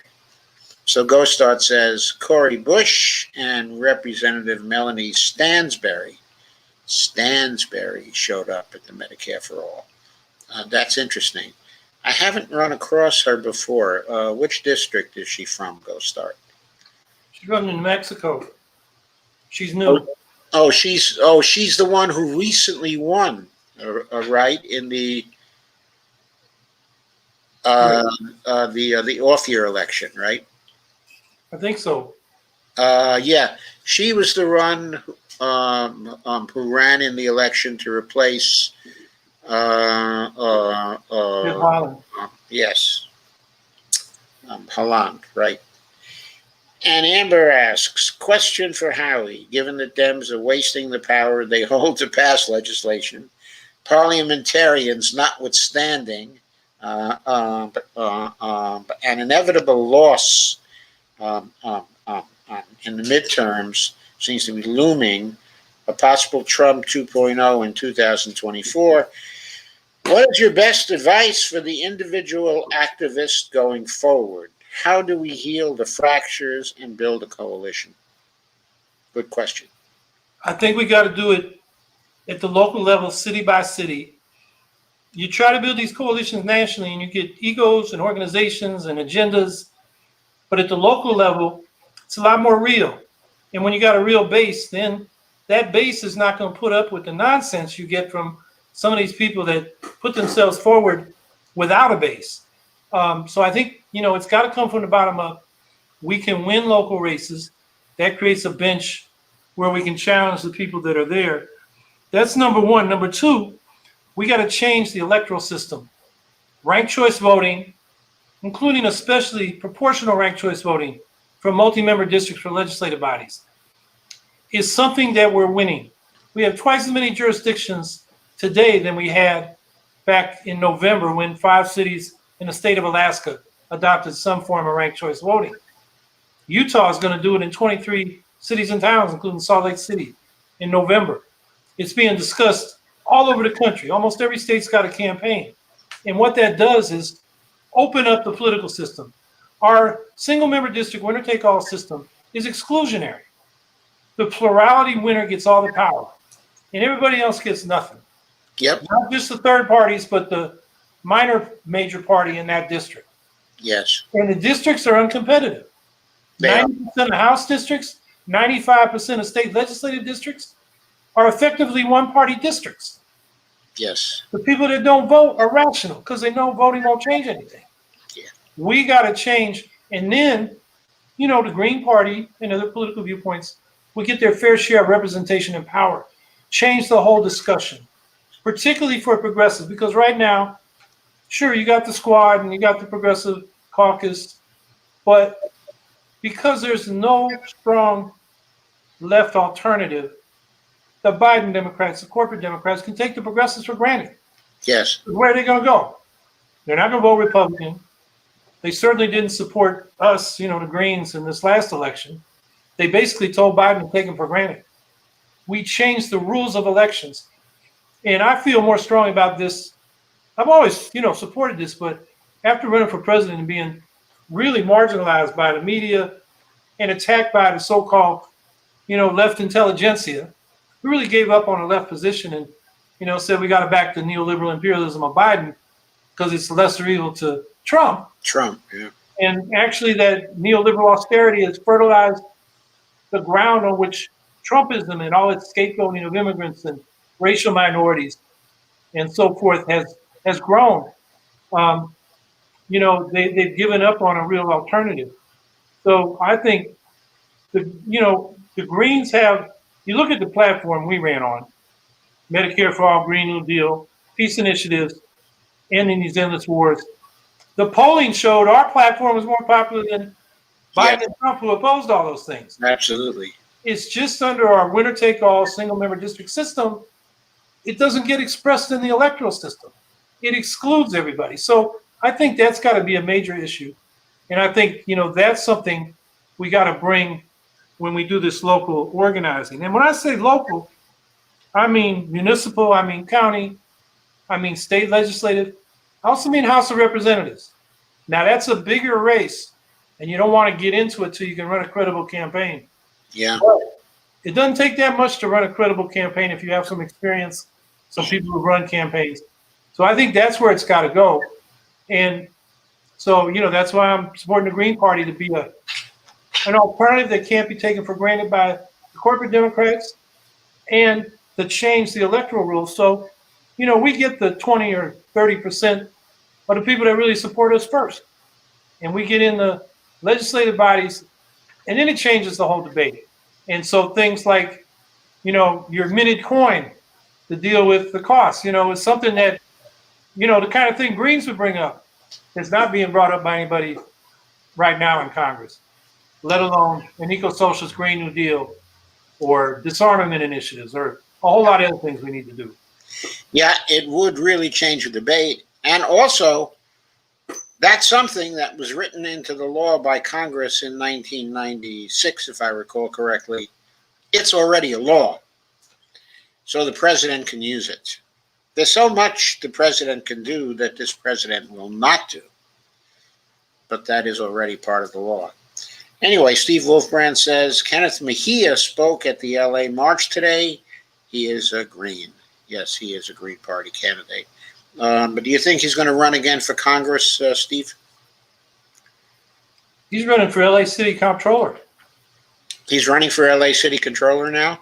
Yeah. But Kay says, that Marianne Williamson has the YouTube pages to get progressive candidates on the ballots all over the country. Oh, I didn't know she did. Can you leave some links to the YouTube pages, please, Kay? And Campaign Tech Support, that is a person, says, does Howie Hawkins support North Korea? They're, after all, the last democracy on earth. They are a socialist democratic republic, but they are amazing. I don't even think I'm going to ask Howie that question. Yeah, where's the Green Party in North Korea? Where's that independent union I could join if I was working there? Democracy, come on, man. I don't know if that's a man, or not a man. All right. Anyway. No, the gender of the person who made that comment. Yeah. Anyway, Melissa Green says, good afternoon, Howie. Do you believe, in MMT? I don't know if that is a... Howie, do you believe in MMT? Perhaps somebody should ask me whether I believe in MMT. I mean, look, I've got a lot. It's not a religion. Yeah. I've got a lot from reading the literature, and I agree with a lot of the things. Most of the things I've read in it, and I mean that's as far as I can go. I'm not an expert on money and monetary reform. I'm an informed layperson, and MMT has had a lot of influence on my thinking for sure. Okay, so Melissa, my answer to that question is that I've been working with MMT now since the early part of 2010. I first encountered it in December of 2009. I know it pretty well. I've written 7 books applying MMT. But I don't think I would put it as saying that I believe, in MMT. It seems to me that it's a very useful way to approach economics. And I believe the factual propositions that the MMT writers put forward, I think they are largely correct. Of course, there's disagreement among MMTers themselves, though in order to perceive the disagreements, you have to be open to seeing them. And people who believe in MMT, okay, as if it's some kind of a religion, okay, are not open to seeing those particular disagreements. But they can be considerable among some of the MMTers.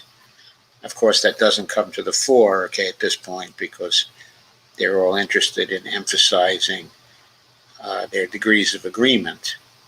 So Gorstadt says, meanwhile, Trump's Arizona rally was massive. How massive was it, Gorstadt? Kay says, Ohio built one of our nuke plants right on an earthquake fault. Doesn't surprise me. Steve Volkman says his planet was built to supply around 500 million people, now carries over 7 billion and a half. The elephant in the room is too many people. Fly over in a jet plane sometime, it's lit up like a Roman candle.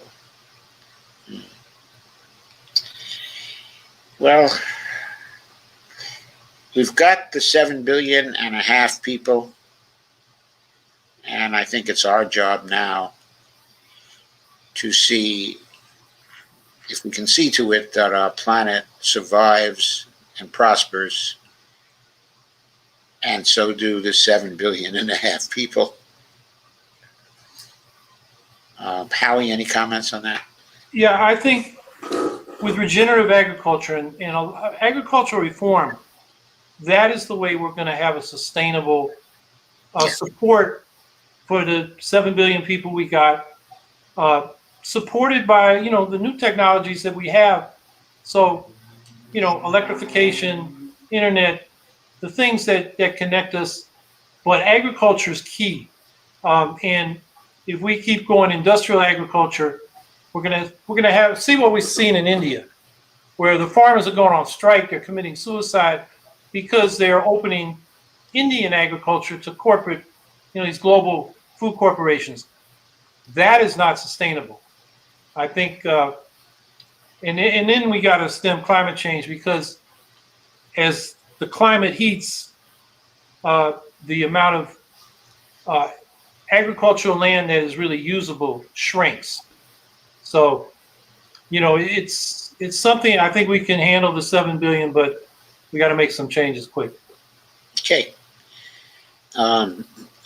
Andrew Messick asks, in what ways would you try to deal with the issues involved by mining, by lithium, cobalt, and the other things but needed to meet the new demand? Well, two ways. I mean, first of all, we got to, to the extent we got to extract lithium and these other minerals, we got to do it in a way that minimizes environmental impact, and when the mines are completed, restores the environment as much as possible. That means, maybe we need to do this through the public sector, so it's not a profit-oriented enterprise where they want to externalize these environmental costs. Yes. Particularly on the communities where this is done. I mean, in countries like Bolivia and Peru, I think Bolivia is where a lot of the lithium is. They went with the Chinese rather than American companies. And a lot of people think that's why Evo Morales won the election, but somehow got thrown out in a coup that the U.S. had a role behind. And that had to do with lithium. So it can't be an imperialist enterprise. That's number one. Secondly, substitutes. I mean, there's a literature, and I'm not the scientist or engineer to evaluate this, but there are hemp fibers that can do a lot of, I think it's, forget the part of, the computer that it deals with, but that could substitute for lithium, if I recall correctly. So that kind of research has to be done so that, if it is hemp fibers, that's not only biodegradable, it's renewable. So I think, we need to look for other ways of doing what lithium does. and these other rare earth minerals. So, and the third thing is recycle. We need to have a manufacturing sector where the manufacturer is responsible for the product when it's used up and takes it back and uses those materials to manufacture new products. Yes. And Carmen says red tide is a huge fish killer in Florida right now. People are going to the hospital with respiratory problems, all because of fertilizer by runoff, from what I understand. Okay, is that your understanding too, Howie? Yeah, these algal tides often are fed by excess phosphorus, nitrogen in particular, that they put into the fields. And in fact, you get to the bottom of the Mississippi, it's a dead zone, for I don't know how many miles, but because all those, fertilizers, they get dumped there, it takes the oxygen out, the algae takes the oxygen out of the water, so the fish can't live there. Oh my God. And so that's one more reason to go organic and not have these synthetic fertilizers dumped on fields and washed into, the streams and eventually the ocean. Okay, there's a comment from me, and not from me, but someone whose tag is me. If you don't run for the Green Party nomination in 2024, is there someone you would like to see run? Also, will you be running? Quote. Question mark. Yeah, I'm not running. I'm not running. Going to look at that after the midterms. And there's no individual I have in mind that I would like to see run. I would be happy if there was somebody that I could get behind. Running for president is a full-time job, and I think we need to, broaden the number of folks that we got that can do that. So that's about where I'm at right now. But I definitely think we should run because it's a matter of ballot access, raising issues, and organizing. Yes. And it's going to be tougher. I think it was tougher than ever in 2020 because of Trump. And the Republican Party now is not just a conservative party. It's an extremist party, racist and authoritarian, no respect for elections. And what concerns me is that we can't rely on the Democrats to fight that. You may have heard Biden in his town hall say, oh, if we got rid of the filibuster, there'd be chaos and there'd be gridlock. We already got that. And then he said the Republicans know better on voting rights. No, Biden knows better that the Republicans are attacking voting rights. But it's not just making it harder to vote. They are disempowering independently elected secretaries of states and boards of election so GOP-controlled legislatures can decide who won. And they want to extend that up to the Congress in 2024 and do what that riot tried to do on January 6th. Yes. And that's what we're facing. And what concerns me is Biden has gave up. Yesterday in the New York Times, the reporters said, talking to people in the administration, they've given up on the For the People Act and the John Lewis Voting Rights Act, which would restore Section 5 of the old Voting Rights Act. They're just going to plan to mobilize, out-organize the Republicans in 2022. That's ridiculous. It's ridiculous because partisan gerrymandering alone is going to get the Republicans 15 to 20 more seats in the House. I know. So they're giving up the House. They're giving up on voting rights. And it seems like Biden has just decided you're going to sacrifice all that to get a bipartisan infrastructure bill and then his reconciliation infrastructure bill and run on that. And all the other reforms Of course, the House can stop that. If the House wants to stop it, it can simply refuse to pass the infrastructure bill, the reconciliation bill. It can say no. We're not voting for this until the For the People Act, the John Lewis Act, okay, and the prevention of I forget that third act that was recently introduced by Amy Klobuchar. But I think the House should hold hostage the infrastructure bill, because that's the only way to get, at Biden. He expects to have a chance to at least retain some degree of control, because he expects to pass the reconciliation bill and get some popularity out of that. That's going to flip over to 2022. But that's why he thinks that it'll do some good to out-organize the Republicans for 2022. So since he wants that, that's the way you pressure him to get back in the game on the For the People Act and the other two acts as well. But you have to withhold something that Biden wants. It kind of reminds me of the situation with Trump. I'll never understand. Well, I guess I will understand. But when it came time for Amy Coney Barrett to get confirmed to the Supreme Court, that was what Mitch wanted. He wanted Amy Coney Barrett to be confirmed. He didn't really care whether Trump lost or not. In fact, maybe he cared a little that it would be good to have Trump gone, so McConnell didn't have to contend with him any longer. But Trump wanted, of course, was to stay. Now, the easiest way to stay was to get $1,200 checks or larger checks out to people at that time. But Mitch had no interest, in going for that. So Trump's problem was basically getting Mitch to move. The easy way to get Mitch to move would simply have been to withdraw the nomination of Amy Coney Barrett from the Supreme Court and said, you'll get your nomination back when I get my $1,200 checks back. In other words, to win, which probably Trump would have won at the time, if he had gotten out another round of $1,200 checks. He didn't see that he had leverage over McConnell. Anyway, it's a simple I think you're situation. right, but I don't see Nancy Pelosi leading that fight for voting rights. I think she's going to go along with Biden.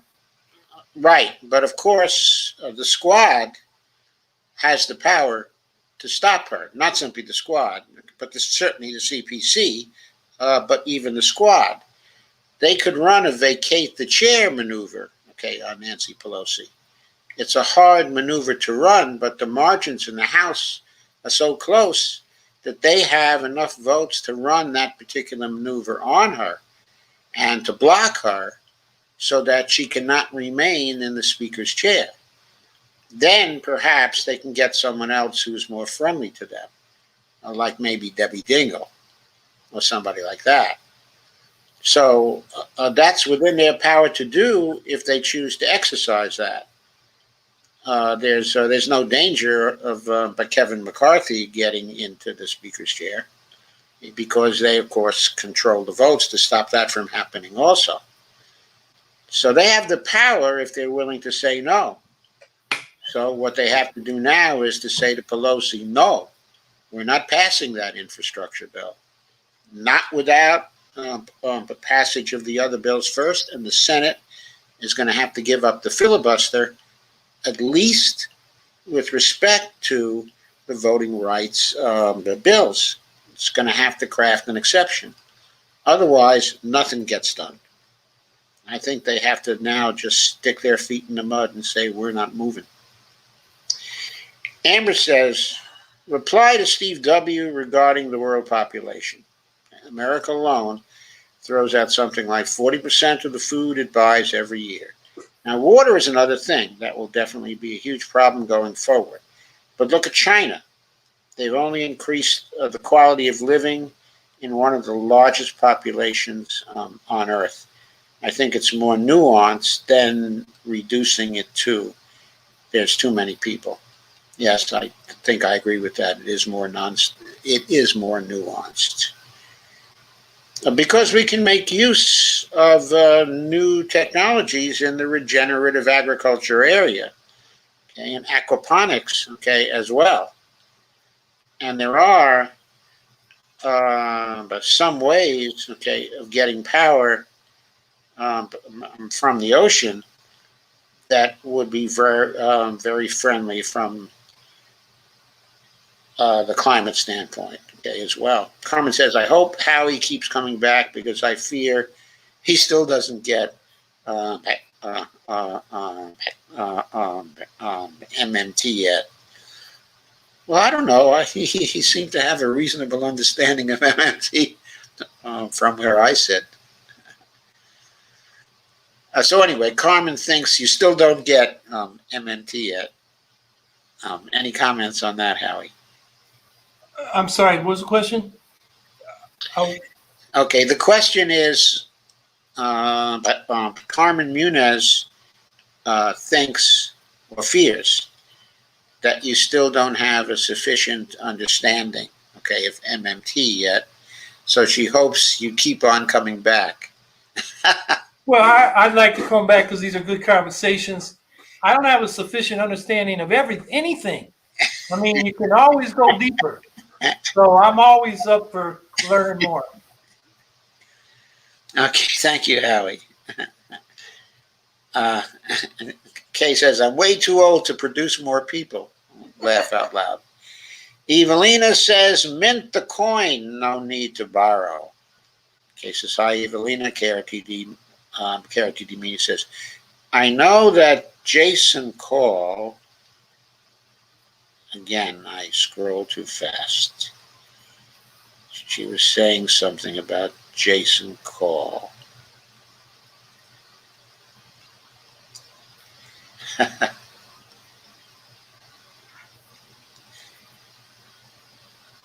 I'm sorry, I missed a number of comments here that I scrolled past too rapidly. Here it is. So KRTD Media says, I know that Jason Call went. He's the only person running for Congress, I think, who actually went. I think that he went to the Seattle marches. Okay, I didn't see him at the DC marches today, Shane. Evelina says, hi, Kay. Shane says, also, I believe some of the state Green parties endorsed the marches. That is true. I saw some of the endorsements by the Green parties on the March site. Kay says, yes, she was. KRTD Media says, no one streamed the New York City March speeches. I think that Frank Analysis streamed the march, but not the speakers. I didn't see any speeches from the New York City March, which distresses me a little because I know Susan Sarandon was giving what always promises to be an interesting speech. I think that she was going to be the keynote speaker there, okay, in New York. I think a number of other very good speakers were scheduled, okay, as well. KRTD Media says, question for Howie. What will the Greens be doing in New York to get their ballot lines back? Yeah, we just started having our conversations on that. We're going to have a pro-democracy campaign, not just about getting the Greens back on the ballot, but getting the ballot access law. We got to raise a lot of money to do the petition. In New York now, you need to get 45,000 signatures in 42 days. That is triple the previous requirement.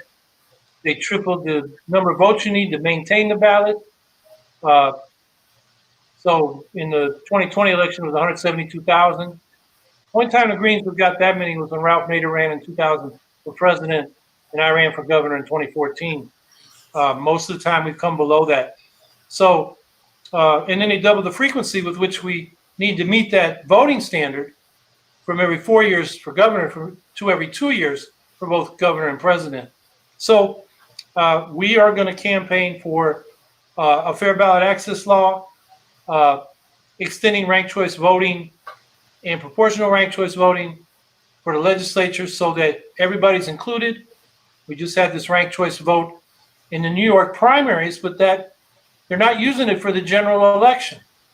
Yes. And I heard a lawyer who worked on the Charter Commission say point blank on a Zoom call recently, that was because the Democrats don't want competition in the general. In other words, from the Green Party. Sure. So we're going to make this a campaign for democracy, and we'll be working with other third parties, Libertarian Party. There's a Unite New York Party, kind of a good government centrist reform party. And so we're beginning to organize right now. And you will see, if you're in New York, information about that coming from the Green Party. And we'll be working with these other parties. And, you know, the Democrats, Cuomo passed that. Well, everybody is locked down and preoccupied with the COVID pandemic last year. And it was, you know, we went from 8 parties on the ballot to 4 parties. Yes. But they're fusion parties. So it's really 2 candidates, 4 party lines. That is not a multi-party democracy. Absolutely, absolutely not. So we're going to make it a campaign for democracy. And once we get on the ballot, democracy, Green New Deal, Medicare for all, progressive tax reform, I mean, the same things we've been running on. And we're not going to let the Democrats just disappear us from the debate. We're coming back. Okay, so Kay Ryan points out that she was able to hear the whole speech that was given at the D.C. rally by Williamson. Says it was wonderful. And she also says that Jen Dyes from Status Quo got to interview Marianne after the speech, okay, as well. And Shane asks, Howie, there are several Greens running for governor, state rep, city councils, and town councils across the country. Will you be making any endorsements? Question mark. Yes. And I think I have endorsed some folks, and I'm having them. I do a weekly live stream. We're going to be having some of them come on and, you know, talk to us about what they're doing. So I'll be doing all I can to support those Green candidates. Okay. Evelyn says, good to know you and others did then. And Kay asks everybody to follow Status Quo. Status Quo does many useful things. Carmen says, the only way to squelch Trumpism, mass psychosis, is for the people to #learn MMT so that the fascists can stop using, quote, socialism as a weapon against democracy. Well, Carmen, as you know, I love MMT, but I don't think the fascists will ever stop using socialism as a weapon against democracy. That is never going to happen. Steve Wilbrand says Ken Mejia is now running for controller, as Howie also said. And Kay says, go to Marianne's YouTube page and check it out. Thank you, Kay, I will. And Shane says, good afternoon, Mr. Firestone. You still haven't shown Professor Jim Jordan the proper respect. Well, Shane, I don't know what to say about that. Ghostart says, YouTube deleted all of Marian's M4 all videos at the rally today. Oh, my God. I hope that someone else saved the recordings to local computers so we can still get them in other places. And Melissa Green says, good afternoon, Mr. Firestone. Still haven't shown Professor Jim Jordan the proper respect.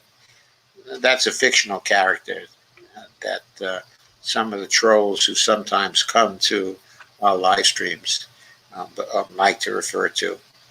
Amber says, Joe, Howie, friends, this has been fantastic. These are the kinds of good faith conversations that must take place up and down the political spectrum. Howie, I hope you'll come back again. We really appreciate your time. Yeah, we really do, Howie. And Last Chance says, Joe, have you ever had any involvement with the Green Party, economically perhaps? I did serve as an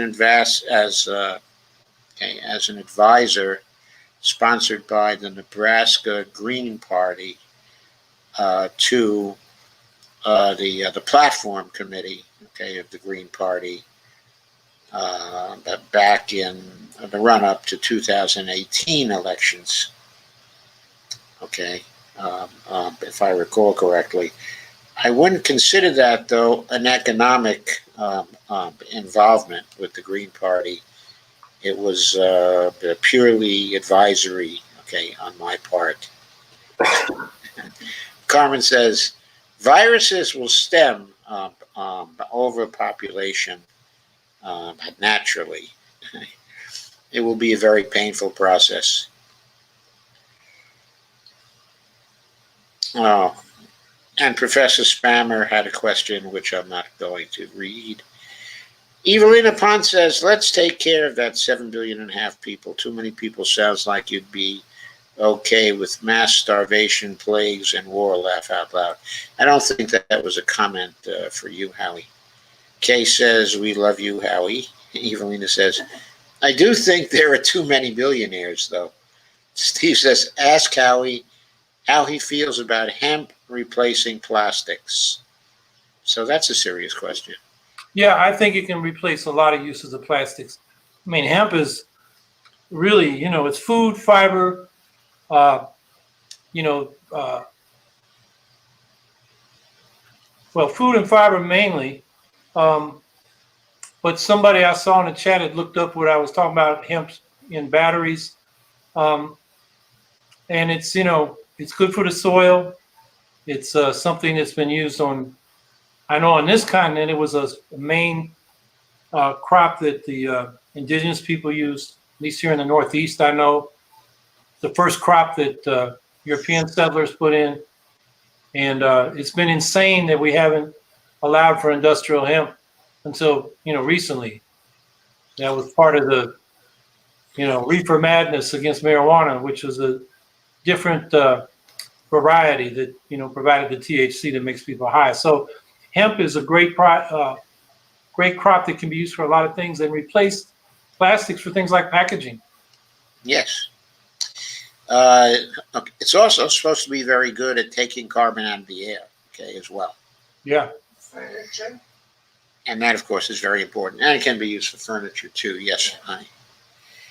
Kay says Florida is a damn mess under the GOP. Wasn't like that under Dem rule during the 1970s. Well, unfortunately, a lot of things have changed for the worse since the 1970s. Carmen says, Howie, are you pro the right to repair? Do you think it would be effective to help the environment, or is it just a Band-Aid solution? I personally love it, says Carmen. Yeah, I am pro right to repair. He's right, it will help the environment because it extends products instead of them being planned for obsolescence and disposal. So I think it's great. And also, it's good when people understand the technology they're working with and can repair it. Makes us, less dependent on specialists that can take advantage of us. Okay, and there's another question, okay, from Andrew Messick, who says, what do you think about using Green Party resources on small races, Board of Education, town, city council, wards, etc., to show the Greens can win, okay, and go from there? Okay, so you already indicated that you're for the local races, very much for building up, okay, from the bottom. But I think this question is about using Green Party financial resources and activist resources, okay, in order to support the people who are running for the local races. Yeah, the biggest Green Party resource is the volunteer time that activists bring to it. I think the Greens could raise more money for themselves. They ought to have regular dues. Then we'd have a little more financial resources. But yeah, the focus should be on these local races. Too often, I think people get the idea they're running for the House. They don't even have a local organization yet. Yes. Build an organization around those local races. Show people you can win, that in office you can make a difference, that you're consistent in the community. And then you'll have a base pretty soon where you can run a credible race for the House of Representatives. So yeah, I agree with that. That needs to be. Which brings up a specific question from me. Okay, it's not specifically about a Green Party candidate, but what do you think of Shahid Bhutah's chances? It looks like he's going to run again in 2022. Have you any comments on that? All I know is he tried to run against Pelosi. There was some controversy around his relationship with staff, I think. Yeah. So I don't have a good sense of where that stands. Well, where it stands, I think it's been shown to have been a fraudulent issue. That was brought up. It's one of the kinds of issues that the mainstream Democrats are always manufacturing, and they did that in that race. But I think the real truth of the matter has come out since then. I don't think Shahid's going to have trouble with that in 2022. So assuming that he doesn't have any further trouble, of that kind, what would you think about his chances to win in 2022? I was born in San Francisco, but I haven't lived there since I was, a few months old, and lived in the Bay Area until about 1970. So I don't have a good feel for how vulnerable Pelosi is. I know the city is very upscale now, and that's the kind of politician she is. So I just really haven't looked at that. I'm glad to hear that this other matter was cleared up. And you're right. That doesn't surprise me at all. The Democrats did that to the challenger to Richie Neal in Western Mass. Yes, I know. And it's despicable. And, debate the issues. Don't smear people. And, maybe that will backfire on Pelosi. And, Shahid Bhutah will be able to ride that to victory. I don't know, but I'd like to see it. Me too. I'd really love to see it. Steve Wolfbrand opines that the Democrats will be slaughtered, in the midterms, in my opinion. What I think is that that's probably true. That Biden has to change directions very, very rapidly to save the day. I don't know if he's got it in him. So the gerrymandering starts officially August 16th, and right now they're working on infrastructure, the debt ceiling, the budget. There's no room for voting rights. And in the reporting I mentioned in the New York Times article yesterday, Biden has basically gave up on it. He's going to run on infrastructure. So that means the gerrymandering is going through. They're going to lose the House. And, it's a very serious situation. And, all I can say is, start building your local movement and get ready to challenge this, because all those, liberal reforms the Democrats could have done, the DREAM Act, the PRO Act, the George Floyd Justice and Policing Act, the Equality Act, the $15 minimum wage. None of these really that radical, but they can't get any of them passed because of the filibuster.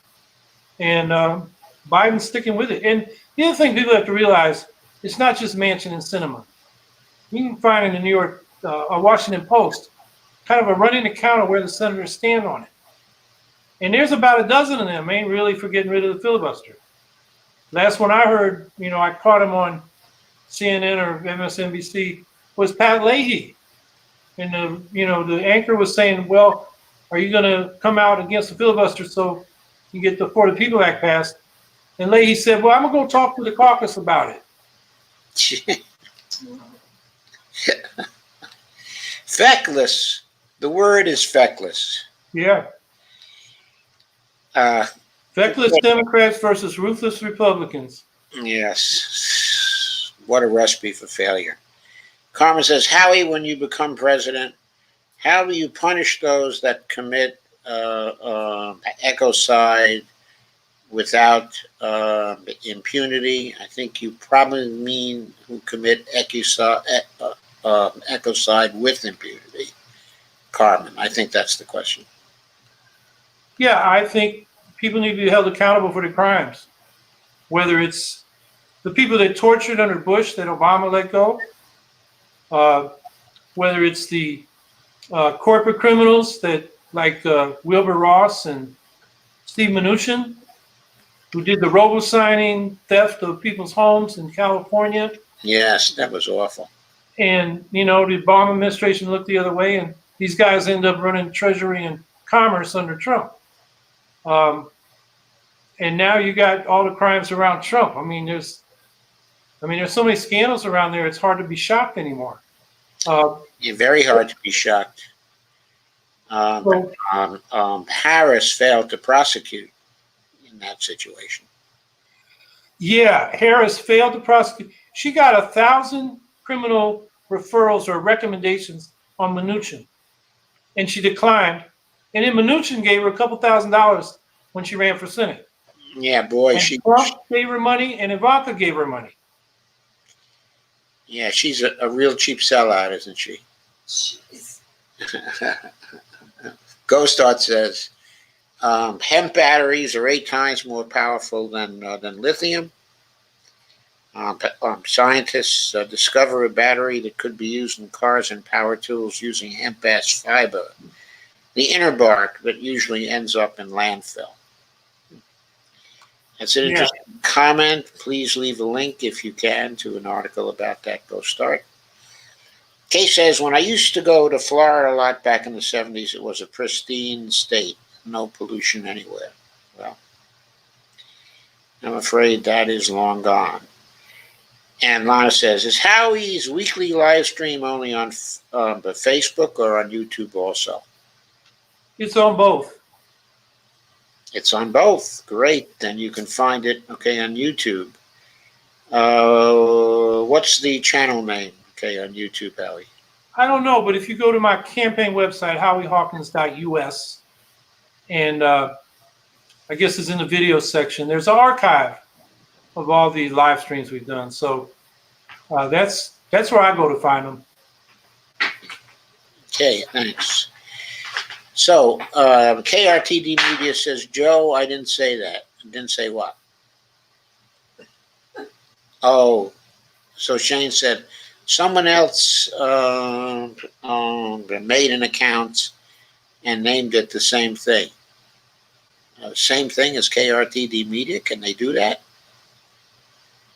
Shane says, I didn't say the last thing you read. So I have 2 commenters on here with the same name, KRTD Media. Any changes in that?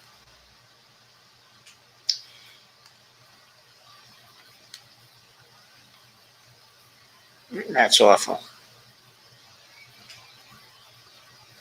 Anyway, we will hope there is no more than that. Kay said it was all on status quo coverage. Thank you, Kay. Steve Wolfbrand says, Howie is making some good points tonight. Well, he made good points the last time he was on too, Steve. And Andrew Messick said, George Washington and Thomas Jefferson were major growers of hemp and would be baffled by it being illegal. Probably they'd be baffled by a lot of things. KRTD Media says, what does Howie think of Mike Gravel? How about the Dems only had 20 podiums and couldn't let him in the debate even with the requirements? Yeah, it was one of the honors of the campaign for me to meet Mike Gravel out there in California where he was living. He was a hero of mine.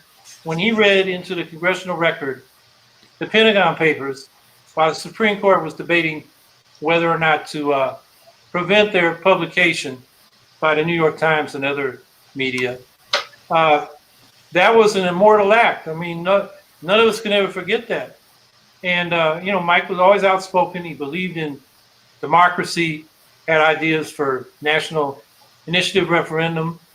And I was honored. He took me out to dinner and then said, get your phone out. He endorsed me, and I really appreciated that.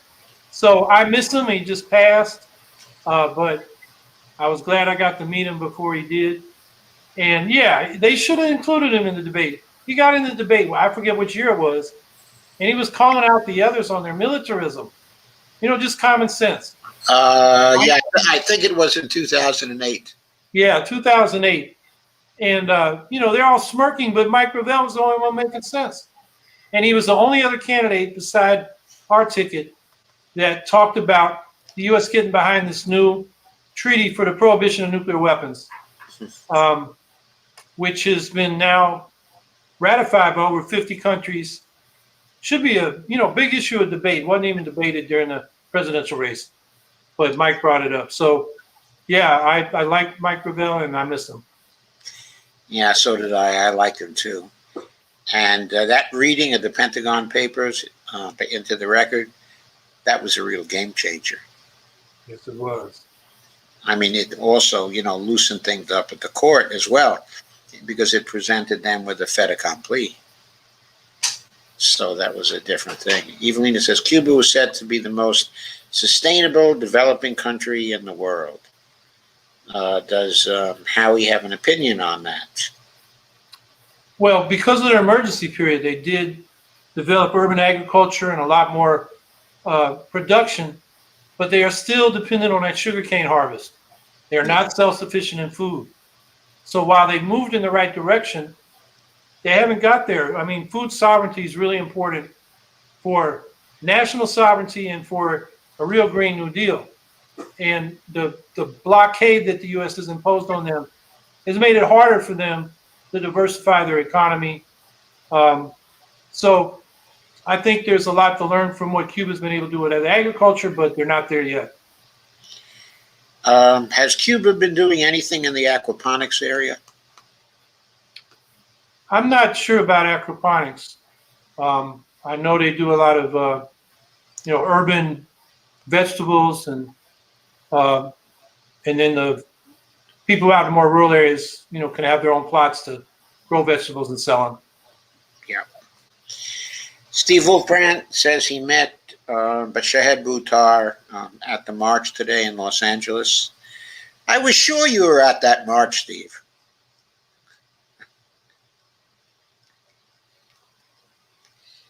Kay says, cool. KRTD Media says, this is a question for Howie. We saw Justin Amash turn a libertarian in Congress.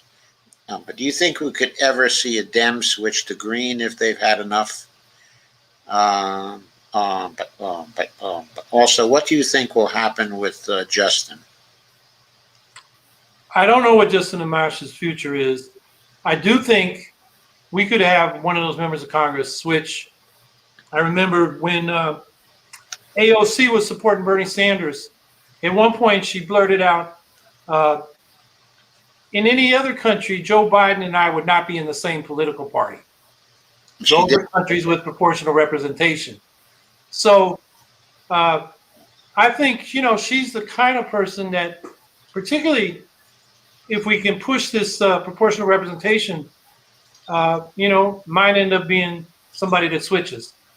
There is a Fair Representation Act in Congress.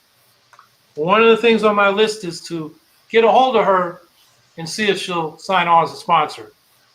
It would require ranked choice voting for multi-member districts for Congress. That would be the federal standard for electing the House of Representatives. There are only 7 sponsors. The progressives should be on that. And so they should have in mind a letter to AOC quoting that quote I just gave and saying, you can make that happen, co-sponsor this bill. See if she will. If the whole squad were suddenly to make a switch to the Green Party, that would give the Green Party a real power base in Congress. Yeah, and I think they could and get reelected because their districts are such that they now have personal appeal to that base, and they don't depend on the traditional hereditary Democratic voters. Now, the Democrats have taken a shot at all of them. Well, not Cori Bush yet, but, Rashida Tlaib, Ilhan Omar. and AOC and Ayanna Pressley, and they couldn't lay a glove on them. So I think they're in pretty safe districts now. If they did that, they would have an independent base.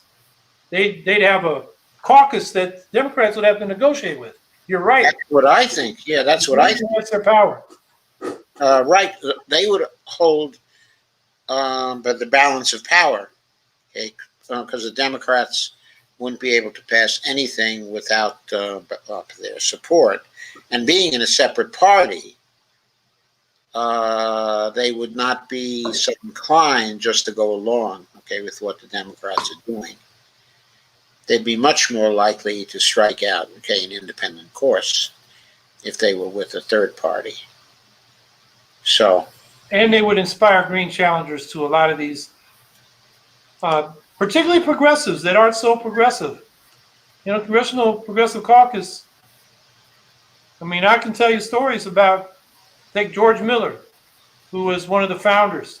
He represented Richmond, California, Walnut Creek, California, next district north of the one Dellins had and the Barbara Lee has now. And he was a big charter school supporter, privatization of education. And one of the last things he did was he was a sponsor of the Multi-Employer Pension Reform Act, which was attached to the omnibus spending bill. I think it was 2014. End result for me was I lost 20% of my pension. You know, and that was a progressive. My God. Yeah, we were protected by ERISA until that. Gee, that's just awful. Yep. Steve Wolfburn says, Shahid gave a good speech today as well. It's on my Facebook page if anyone cares to see it. I did see a bit of Shahid's speech today. I happened to be looking at the Los Angeles March, and it was a good speech. He can be very eloquent. Ghostart says, M for all, sorry to interrupt but brunch, but this was just the beginning. Eat the rich. Okay. So he says, now we're completely off topic. Ask Howie about his thoughts on Julian Assange. Fair enough. Yeah, the Biden should have the charges dropped and Julian Assange should go free. You know, Trump is the one. Obama and Holder didn't prosecute Assange because they knew or feared they would, you know, end up going after the New York Times, Washington Post, everybody in journalism. And then Trump went after him. And Biden's doing what Trump did, keeping after him. And this is an issue of freedom of the press. I mean, Assange was a publisher. Of course. And, you know, in the Espionage Act is a law that should be repealed because you cannot, and Assange published leaks. He didn't leak himself. But the leakers are the ones that also get prosecuted under this law, under which you cannot defend what you did with a public interest defense. Yes. Which is, you know, a travesty of justice in itself. This is a law passed during the hysteria around World War I, you know, when they put people like Eugene Debs and A. Philip Randolph in prison for opposing that war. It should be off the books, and the people being prosecuted under it, like Daniel Hale, is about to get sentenced. You know, he exposed some drone strikes that were killing civilians. Yep. John Kiriakou exposed the torture program. I mean, these are things that the public should know. And whistleblowers should be protected, not charged with this draconian repressive law known as the Espionage Act. So, yeah, Assange should be free, and the sooner the better. Yeah, right. And I also believe, I'm sure I'll go to my death believing, that the Espionage Act is plainly unconstitutional. I don't see how the Supreme Court could have avoided allowing it to stand for so long. It's just so plainly a violation of the First Amendment. It's incredible. It is just incredible. Chelsea Manning okay, is analogous to Daniel Ellsberg. Okay, and okay, as far as Julian Assange is concerned, he's analogous, but to the New York Times in the Pentagon Papers case. He stands in exactly the same position, okay, as the New York Times. Chelsea Manning in exactly the same position, okay, as Daniel Ellsberg did. And the only difference between now and then is that the court was far more liberal then, okay, than it is now. Steve Day says how he misses the re-MMT. Quote, we show how the revenue required can be generated through progressive taxation, reduced military spending, and public money creation and or public borrowing. I'm not sure of your point there, Steve Day says. Steve Day also says next, how he misses the mark on sovereign fiat currency. Well, he never used those words, but I'm not sure he misses the mark on that. We would have to discuss that more. See, I'm not sure what you think the mark is on that either, Steve Day.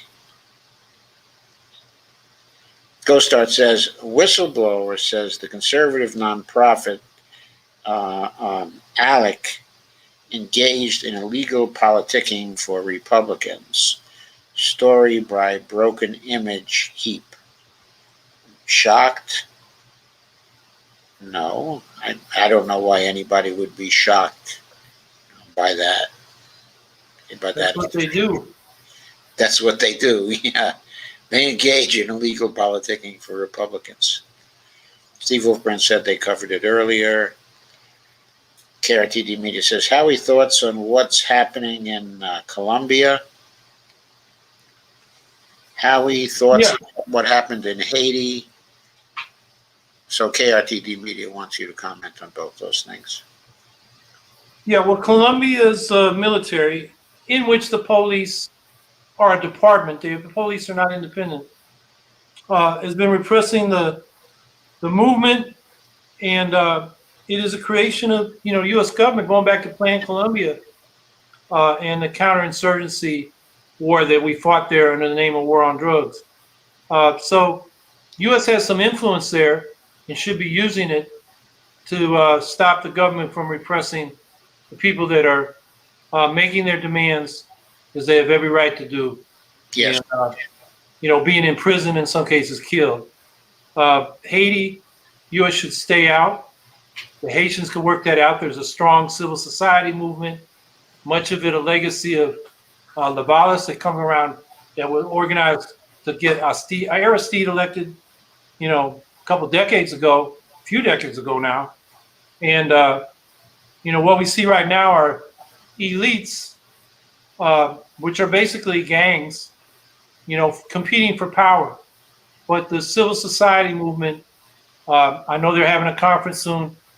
I think, they need to take care of it. Certainly the U.S. should stay out. We brought in the UN. And, when Clinton and Bush, well, first of all, after Aristide was overthrown, and then Clinton sent him back in with a condition that he accept IMF kind of austerity things. And he did for a while, but then he didn't.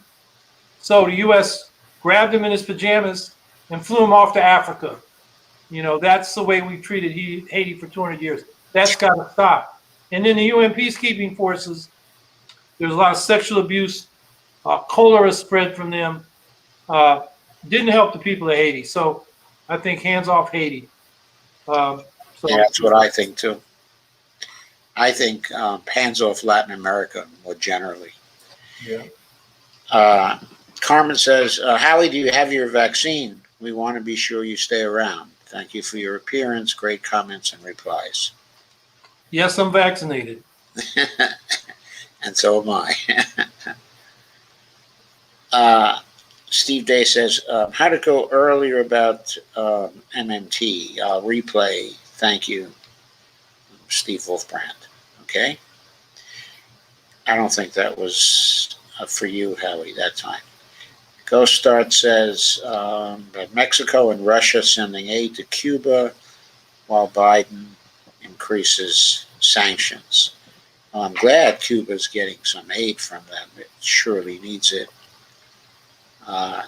And maybe that aid will come back to help but both of those countries, because Cuba has those 2 new vaccines, but it doesn't have the syringes to actually deliver them.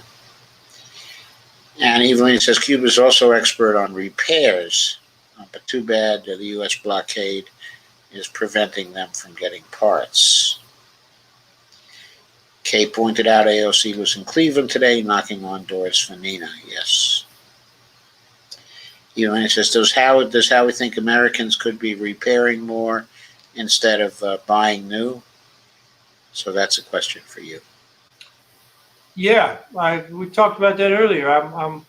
We should have the right to repair, and I think we should encourage repairs rather than, throwing something that's still usable in the dumpster and going to buy a new one. Okay, I'm going to skip a little now because it's getting so late. KRTD Media says, Howie, what are your thoughts on Warren's CFPB? Do you think it needs to be strengthened? Do you think it's doing good, or do you think it needs more strength? Okay, or both? I haven't looked at how well it's doing. I know under Trump it was kind of gutted. I'm trying to remember who was appointed. I think it was somebody Warren wanted for the Consumer Finance Protection Board. Yeah. I think it's a good reform, and but I can't comment on the specifics. Really haven't seen much about that lately. Right, and I haven't seen much about it either. Okay, I do think that boards like that always need more teeth than they have, and I'm not sure the CFPB has the kind of teeth it needs, but it has been annoying to the banks thus far, and so that's good. Steve Wolfbrand said he covered that question already. But Evelina says Venezuela's doing that also. I believe there's something like 80% food sovereign right now.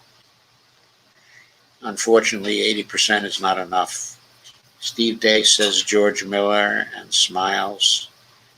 Okay, and Lana says, Steve, would you send at Shahid's M4A speech to Twitter? And Kay says, pensions are going down the tubes everywhere, sadly. Lana says, Cuba sanctions and embargo need to be lifted. Ticks me off. Yeah, I think it does that to all of us. Evelina says, Steve Wolfbrand, he mentions Cuba regarding unavailability of parts. Steve said he discussed the right to repair. Yes, he did. Chaos TD Media says, no Elizabeth Warren bot or Chaos Eng tonight. Isn't it wonderful? Yeah, it's pretty wonderful. Steve, I'm ashamed. Evelina says, Steve Wolfbrand should include countries the U.S. sanctions. Kay says, Cuba has more vaxes than we do. Also a vax against lung cancer. Can't have that getting into the U.S. Big loss to big pharma and sick care here. And Steve Day says, I quoted Howie from the pinned link, quote, I see. Okay, so what did you think about the quote from the pinned link? Evelina says, like what Howie says about Colombia and Haiti, hands off. Steve says, sounds good to me. Stephen Day says, the federal revenue generated by any taxation. Well, the revenue is generated by taxation. The problem is it only gets destroyed by the Federal Reserve in the process of settlement. So the Fed has to create new money to replace it. I don't think anybody ever said that the revenue could not be collected. It certainly is collected. It's just that the conventional wisdom says that it's the revenue that is spent. And the reality is, no, that revenue is destroyed in bank settlement. Ghostart says, Facebook, quote, we can't review this decision because too much time has passed since your account was disabled. I immediately disputed Facebook. I requested ID. I sent my driver's license. FB acknowledged its receipt. They did that all in a month. So you've been banned from Facebook for a whole month? Steve Day says, so I have totally misrepresented MMT standing on federal tax is not to pay for. I don't think so. No, I think MMT is right in saying that federal tax is not to pay for. It's not to pay for. I just said the federal tax revenue can't be used for spending because it's destroyed in the process of settlement. I think that's what Stephanie proved in her famous article of 1999. And KRTD Media says everyone can watch Howie's streams here. Oh, you mean at KRTD Media? And Stephen Day says, got it. Thank you, Joseph M. Firestone. Sure, Steve, anytime. KRTD Media says, Howie, what are your thoughts on Facebook telling people to report their neighbors if they have extremist vibes? Yeah, report them to Facebook. And Facebook collects information to sell it. I think the best answer to, bad speech is better speech. I don't think asking Facebook or Twitter or these private companies to regulate speech is that much better than having the state do it. In other words, a bad idea. It's a bad idea, yeah. Yeah, we got to be able to answer these people. And when take the racists or the anti-vaxxers are forced to go, somewhat underground, then their ideas aren't challenged in a place where people can learn. And that's our best fight. That's our best chance to deal with those problems. Not everybody's reasonable. There's a lot of irrationalism out there, particularly seems these days, with the response to the COVID pandemic. I mean, there's still people going to the hospital denying that they got COVID, saying they got infected by something else, and the medical establishment is going after them, and they take that belief to their grave. It's sad, but that there's that kind of thing out there, and we have this other idea. I've listened to some reporting today. People in Arkansas won't get the vaccine because they say the government wants them to. And if the government wants them to, they're not going to get it. And, they just got this one position. If the government's for it, I'm against it. And I don't know how you reason with a person like that because they got one position they're not moving off of. It's kind of a position of faith. I know. It's very, very hard to cope with. Unfortunately, we need to cope with it because the country is going down the tubes, to use an old expression. And but on the other side of that, if you go back 100 years, a lot more people took what they believed based on authorities, religious authorities, or even civil authorities, without thinking things through. Yep. People today are better educated, more literate, more numerate. They can go online and find out information. So sometimes it looks bad, and we do have this right-wing irrationalist current, but they're a minority. So I think we can beat them politically. If we don't let them, take control of the electoral apparatus with these laws the Republicans are passing. I mean, that's pretty crazy. That's crazy, and that's the danger right now, and we do have to fight it strongly. Okay, so thank you very much for coming, Howie. This has been a wonderful conversation. As Kay is saying, thank you for another great discussion. Thank you, Howie, for being here, and please come back again. Well, thanks for having me, and I enjoyed the discussion. And you will certainly have an invitation to come back again. And you have a standing invitation, by the way.